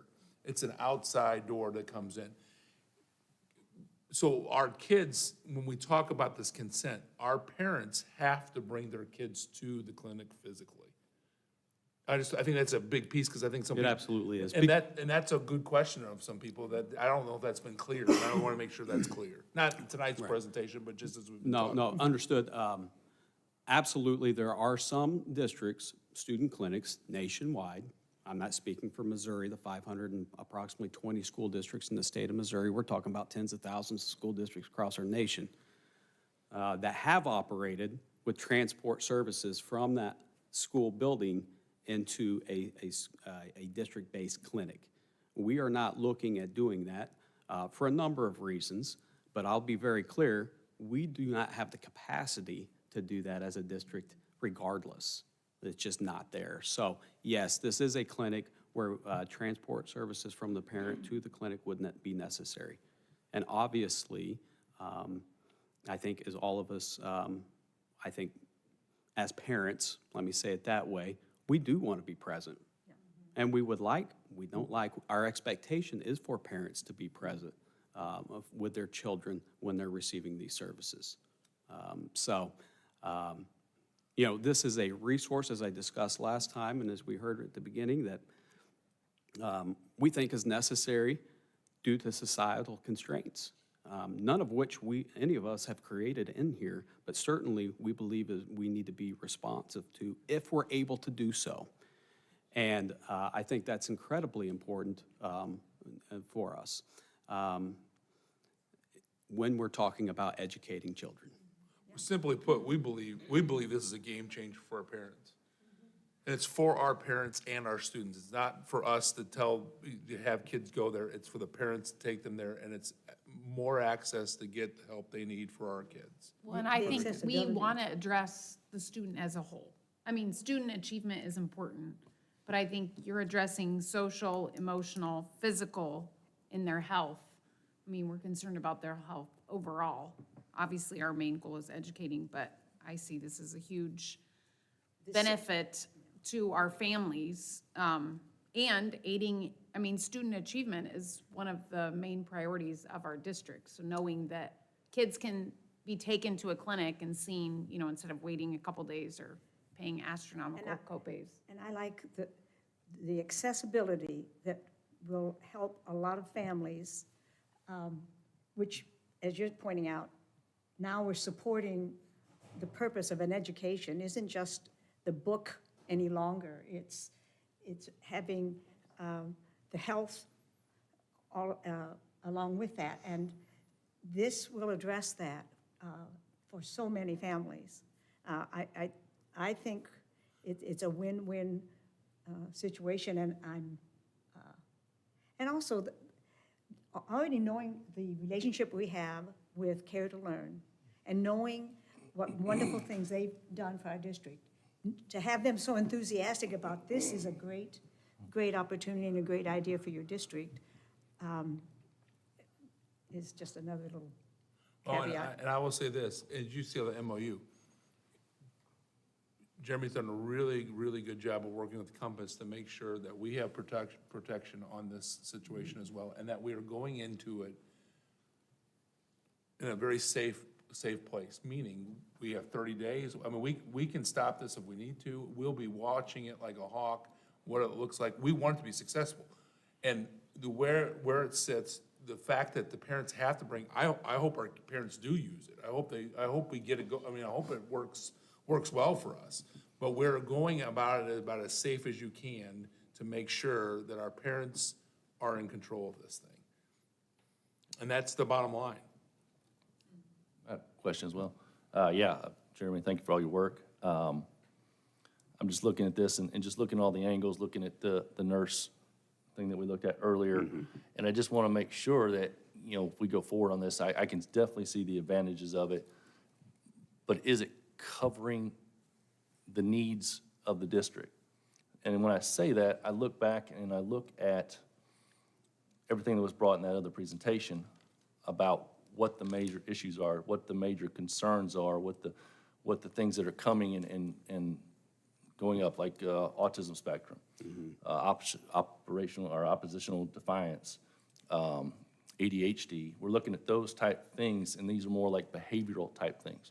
And this is not like a behavioral type thing. So I guess my question is, are we, I know this, like I said, I know I can see the advantages of it and stuff like that, and that's not what I'm not trying to degrade from that.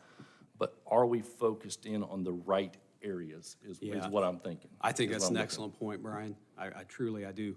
I think at this point in time with where we're at as a district, my recommendation is to start small, to see if we are able to provide the services that we're able to provide from a medical standpoint to get students and families regularly attending school. If we have that confidence, then we start looking at expanding our scope to some of those behavioral services if we see that, if the board feels that's appropriate.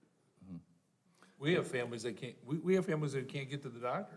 Yep. And that's, and to us, at this point, our goal is to keep, and everybody, we want to talk about the scope of what we do. Obviously, we are here to teach and learn, and have kids learn every day. But if we don't keep them safe, and we don't keep them healthy, and help be part of that, we're not gonna get there. And right now, we have lots and lots of families, and more families moving in, that don't even have access to healthcare. They don't have access to even get to the doctor. And so, taking care of the daily things, that's what we're looking at. Now, in terms of some of the things that you're talking about, we love to get to some of those other things, but we're gonna take it step by step, because we don't wanna, we don't wanna overdo it at this point. Right. We And I wanna be was, safe and you with look at it as the aspect of, you see the amount of students that go to the nurse, and what does that boil down to? Is it just I go there to take medication? Is it they love the school nurse, and we've got this exuberant number that's not really typical or representative of what is actually going on, or what that is. Another question I did have in there too was, it does say that, so they'll be accepting insurance, right? So they'll accept private insurance and Medicaid, is that correct? That's correct. Okay, That's correct. so both of those. Can I answer your first question real quick? Yep. Another thing that, and it wasn't an immediate need now, but at the beginning of the school year, we had a lot of kids without the immunizations they needed to start school. And the state law is very, very particular about that. I could see this, especially with vaccinations being one of the things on there, really helping us, because they can't necessarily get into the health department the very next day. They're making, appointments a month ahead of time. And if they skip it, and then sometimes the parents can't get them there, things like that. To me, that would be a real big benefit, because like, we can't have kids in school if they don't have their immunizations or they're not compliant. And so up until almost, the very last day, we were like trying to get people there till we had to get it sent into the state, for the timelines that we're allowed to. You think about where we're at Allow right that. now, I mean, you think about just flu, put COVID on it, put whatever, those type of ailments, those wipe us out. I mean, they'll wipe out a class, they'll wipe out a grade, they'll wipe out of school. And if we don't have kids able to get to the doctor quick enough or fast enough, or even get to the doctor to get some of these things and get the medicine and get the attention, we're just, I mean, obviously, out of this pandemic, we're even more focused on what it looks like with COVID, with flu, and it's amazing in the wrong way of how many kids miss and how many adults miss because of the flu, because of the COVID, or because of the common cold. Because what are we told now? Don't come to school, which and our plan and what we have on our website is follow your doctor's orders. So that's what we're talking about. We want to give our parents every opportunity to get that medical help that they need. And I think in relation to his question, I mean, this does tie back to our CSIP goals, like providing community resources, and even the parent and community involvement, I think is what it's, but part of that is connecting families to community resources. I think we are helping meet needs, and it ties back to what some of our CSIP goals are, which everything we do should, so.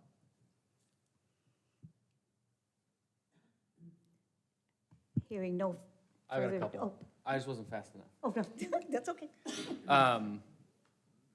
Few things I think we already talked about some. So for the funding itself, we're talking about the bid. This is a sunk cost, basically, right? We're paying it one time, and then we're not going to have That's significant correct. or any recurring costs year over year? Correct. Okay.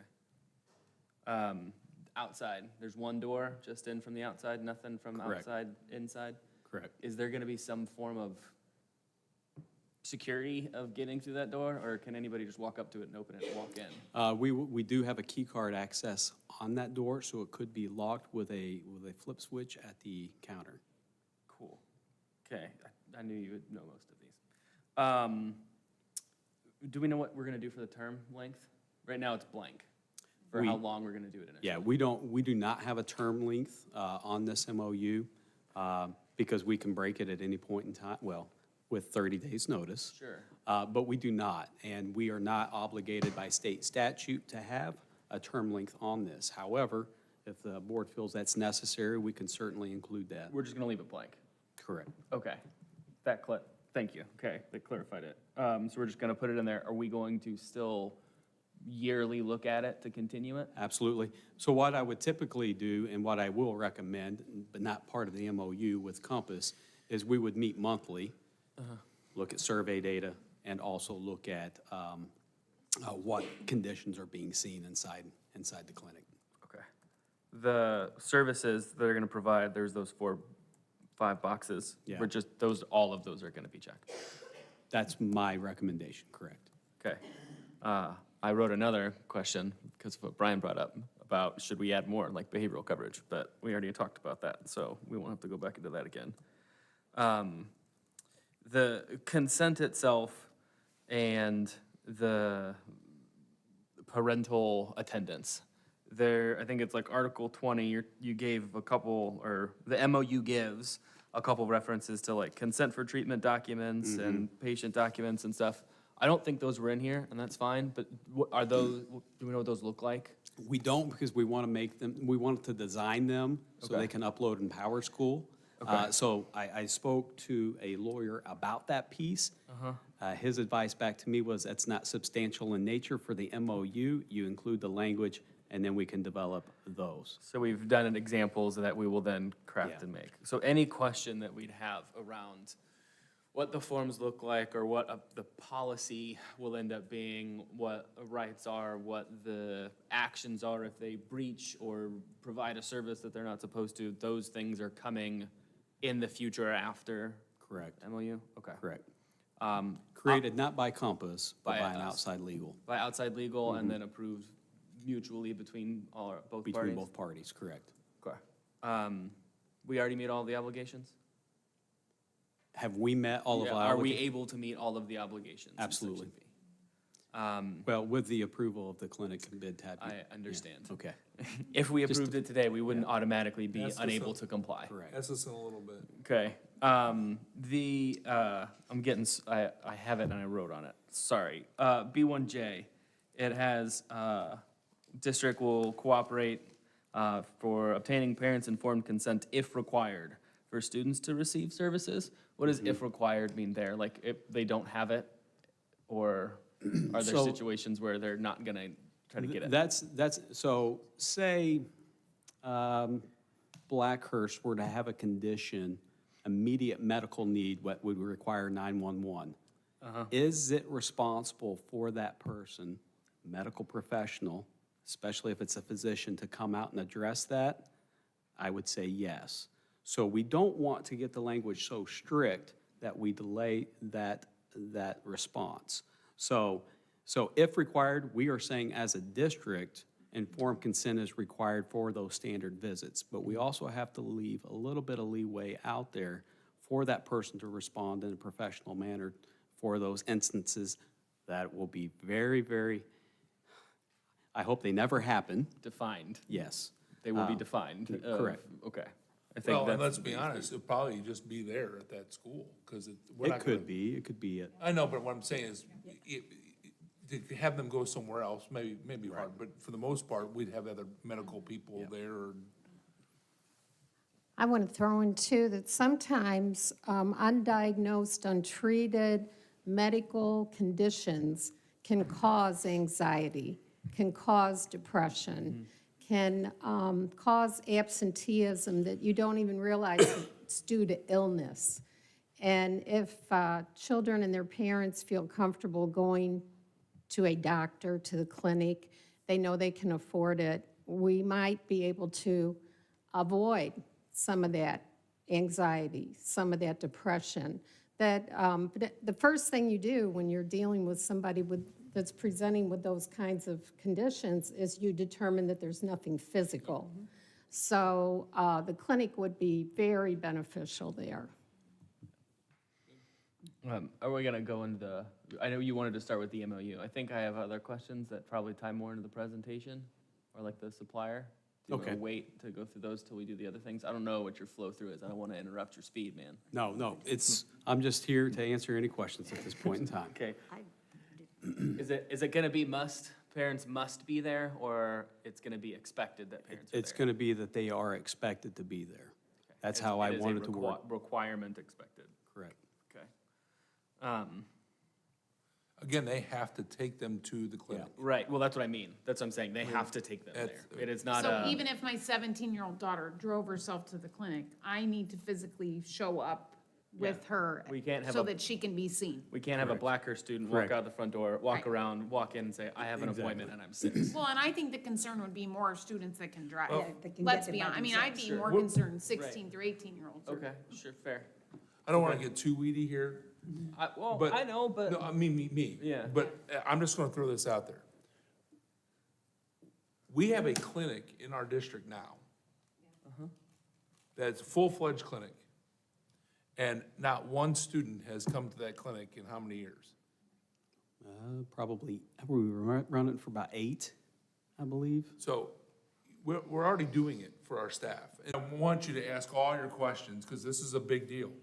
This is a game changer and we have it set up where, yes, are we taking a risk? Sure we are.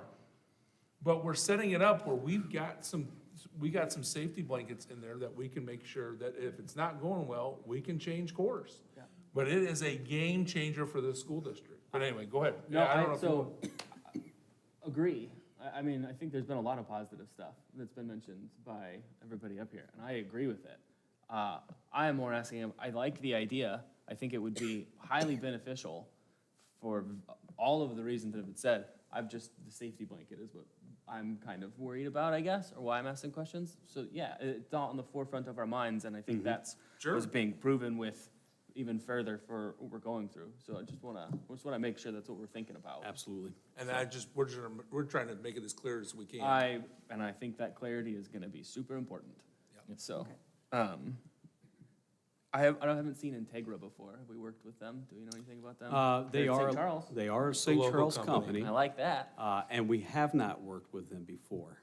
I like companies that we have not worked with before, working on small jobs to see how they respond and what they can produce for this. Because we've had situations and bond issues previous to my tenure where we've said no to companies that we haven't used before because of the scope of the project and the unknown of the reputation of handling such a big project with tight timelines in school district construction. So a couple things I like about Integra. They are one of our most regular bidders. They want our business. They're a local company. It's a small job I think that they will certainly be able to handle. There's not a tremendous amount of supply issues with this job that I've been told. Best be careful. That I've been told. So that's another component that I think, even if their purchasing power was lower, I think this is a prime job for them.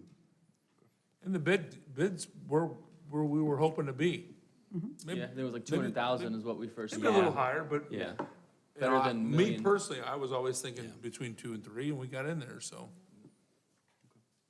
I don't have any further questions, Donna. Okay, thank you. I had a couple other questions too, as he brought some things to my mind.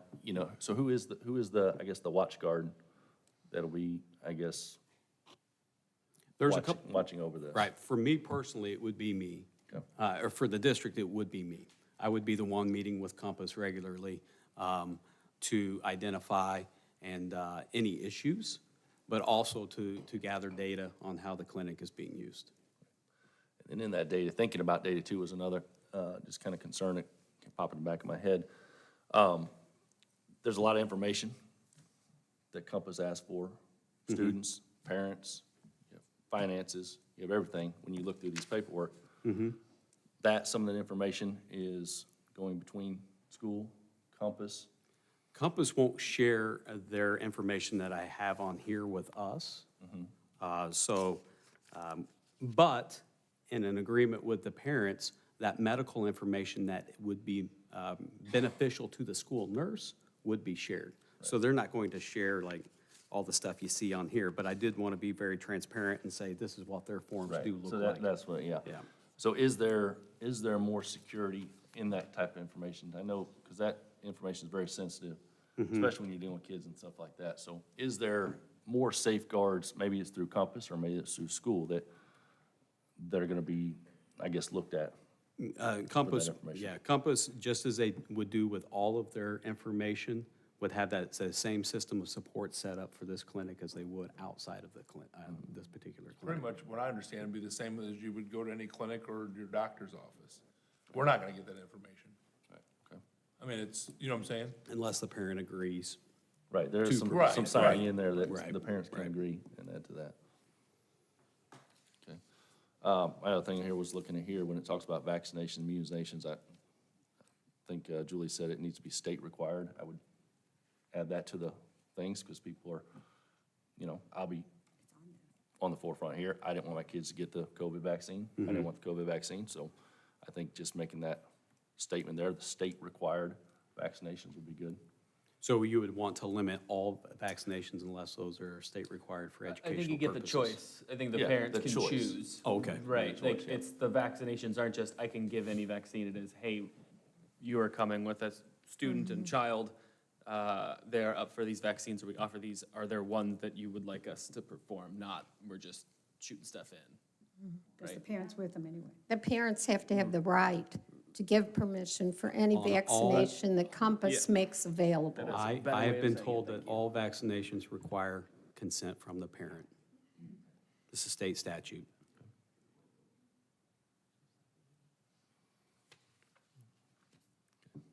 Good so far? Yeah, Continue Brian, on? any- Stop. anything else? Not at the moment, no. Okay. Let 'em keep going. I don't have anything more to add. However, I would still be able to answer any questions. I know we looked at the bid tabulation.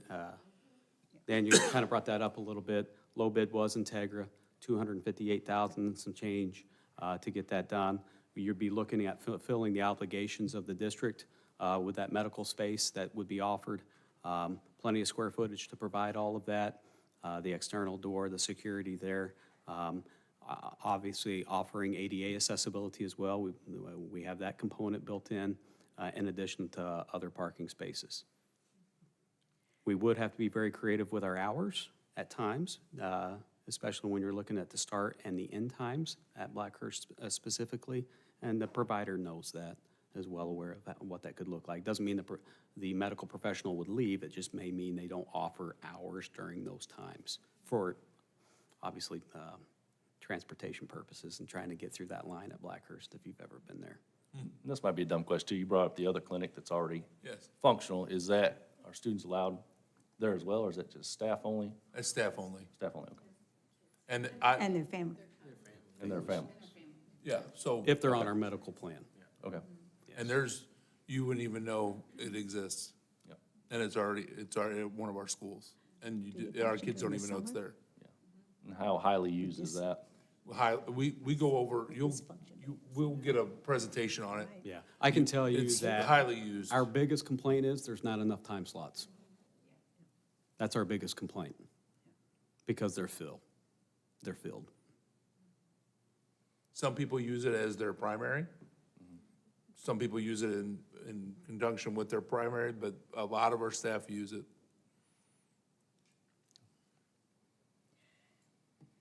Is there any further need on the part of the board before we vote? All right. Do I have a motion to approve the student clinic bid approval? Oh. Okay, Lori made the motion. Do I have a second? Alan, thank you. All those in favor, say aye. Aye. Opposed? All right. The majority has voted to approve the student clinic bid.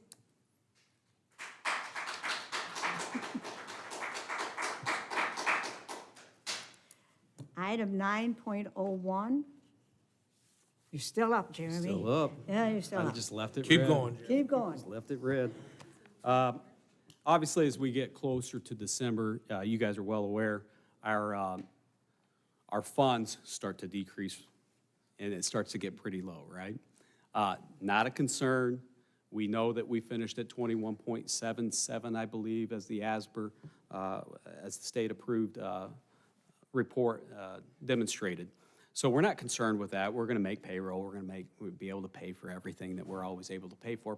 But finishing at 21.7 certainly is we would like to be just a tad bit higher, to be quite honest with you. So we're going to take that into account, but there's nothing concerning as far as the financial report that I think I need to bring up. You'll notice that some of our revenues and expenditures are kind of evening out a little bit. So we will see, starting in December, though, in the middle of December especially, a rapid increase in our revenue because we're so much local funding. That's a good thing at times, but when we're talking about budgeting and we're being a cash basis, that's where we want to make sure that we're always ending that June 30th with the appropriate amount of money, which we are. So a couple of other things related to this and what we spoke about previously. Self-insurance, we are, you'll see that number inflate a little bit. That's due to some incentives that we receive back from prescription benefits. So that number grows, only to go back and decrease again if we were to continue the same pattern that we've had.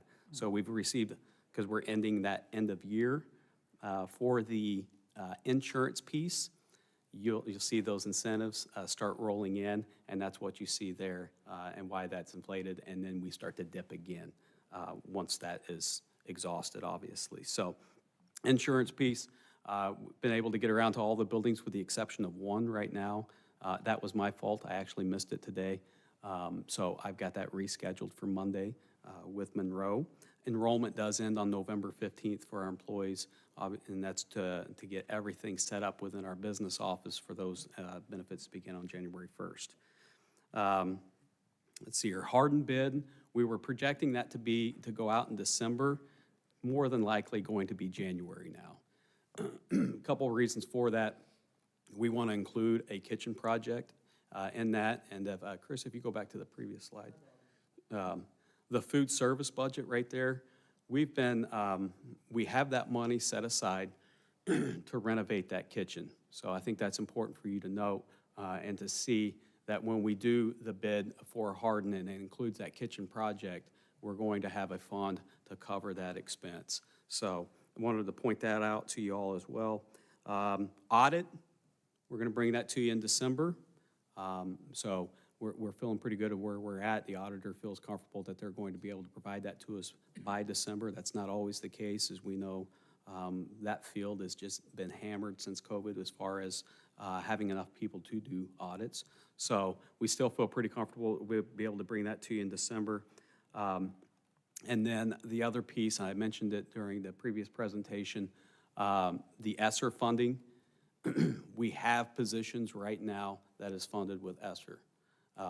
And for 3 years, we've been saying that these are temporary positions. I was a building principal when that conversation first came out and communicated. So those positions do end at the end of this contract year unless we can make a determination to find revenue to pay for those positions. So I'm sure that will be a part of the negotiations as we move forward, but certainly wanted to inform the board about that because, again, we do have to have that money spent by next September. So we can't continue that for the remainder of that other year, for the next school year. And that's all I have. What positions are those, again? Anything attached with learning loss is considered an ESSER position. So we have so a couple of things. One, buildings have discretion on a portion of the ESSER money on how they use that. A lot of them will use that for learning loss positions. We also have a few social worker positions that are connected with ESSER money. I think is that it right now? If I'm thinking clearly. I think it's learning loss positions. Like teacher, like interventions for math and reading and. So the building decides on what that would look like, math, ELA. So a lot of them have chosen math. Yeah, the good news to the ESSER funding is we, as a district, this is not good or bad versus anywhere else, we put our money back into our staff. We get stipends out and we gave money right back to our students for learning loss. Tutoring, it could be in some of our summer school things that we've done. So, and adding positions with that one-time money. That's the good news. The bad news is it's one-time money, and even though we've told ourselves and told everybody 3 years ago that some of those positions will probably have to go away, and they have to go away because it's one-time money, we can't continue. But it's hard to see those positions now that we've had them for 3 years. It's hard. And I remember administration at that time that were around this table speaking about it and saying, you know, very cautiously speaking to it of, hey, this is gonna happen, this is what we're doing, but this is what's going to happen, anticipate, right? But when we have to make that decision, it's tough to lose. It's always tough to lose. And we're not even just hearing from our staff members on this, our principals. We've had SIP meetings with them, and all of them haven't they? They've been like, we really want to keep those positions. We really want to keep those positions. That was one-time money for that. So good news, we were able to use it to really make sure we met needs in our buildings. The bad news is we knew this day would be coming at some point. And that's just speaking to the FTEs, the full-time equivalents. So I don't want to misspeak, but that's what we're talking about. It may not be that individual person, right? But that one FTE would have to go, or those multiple FTEs would have to go off our books. And we'll continue to look at other funding, obviously. Absolutely. Grant work, different things that we want to do to make sure we can keep some of those positions. And we would love to keep them all, but it's not possible.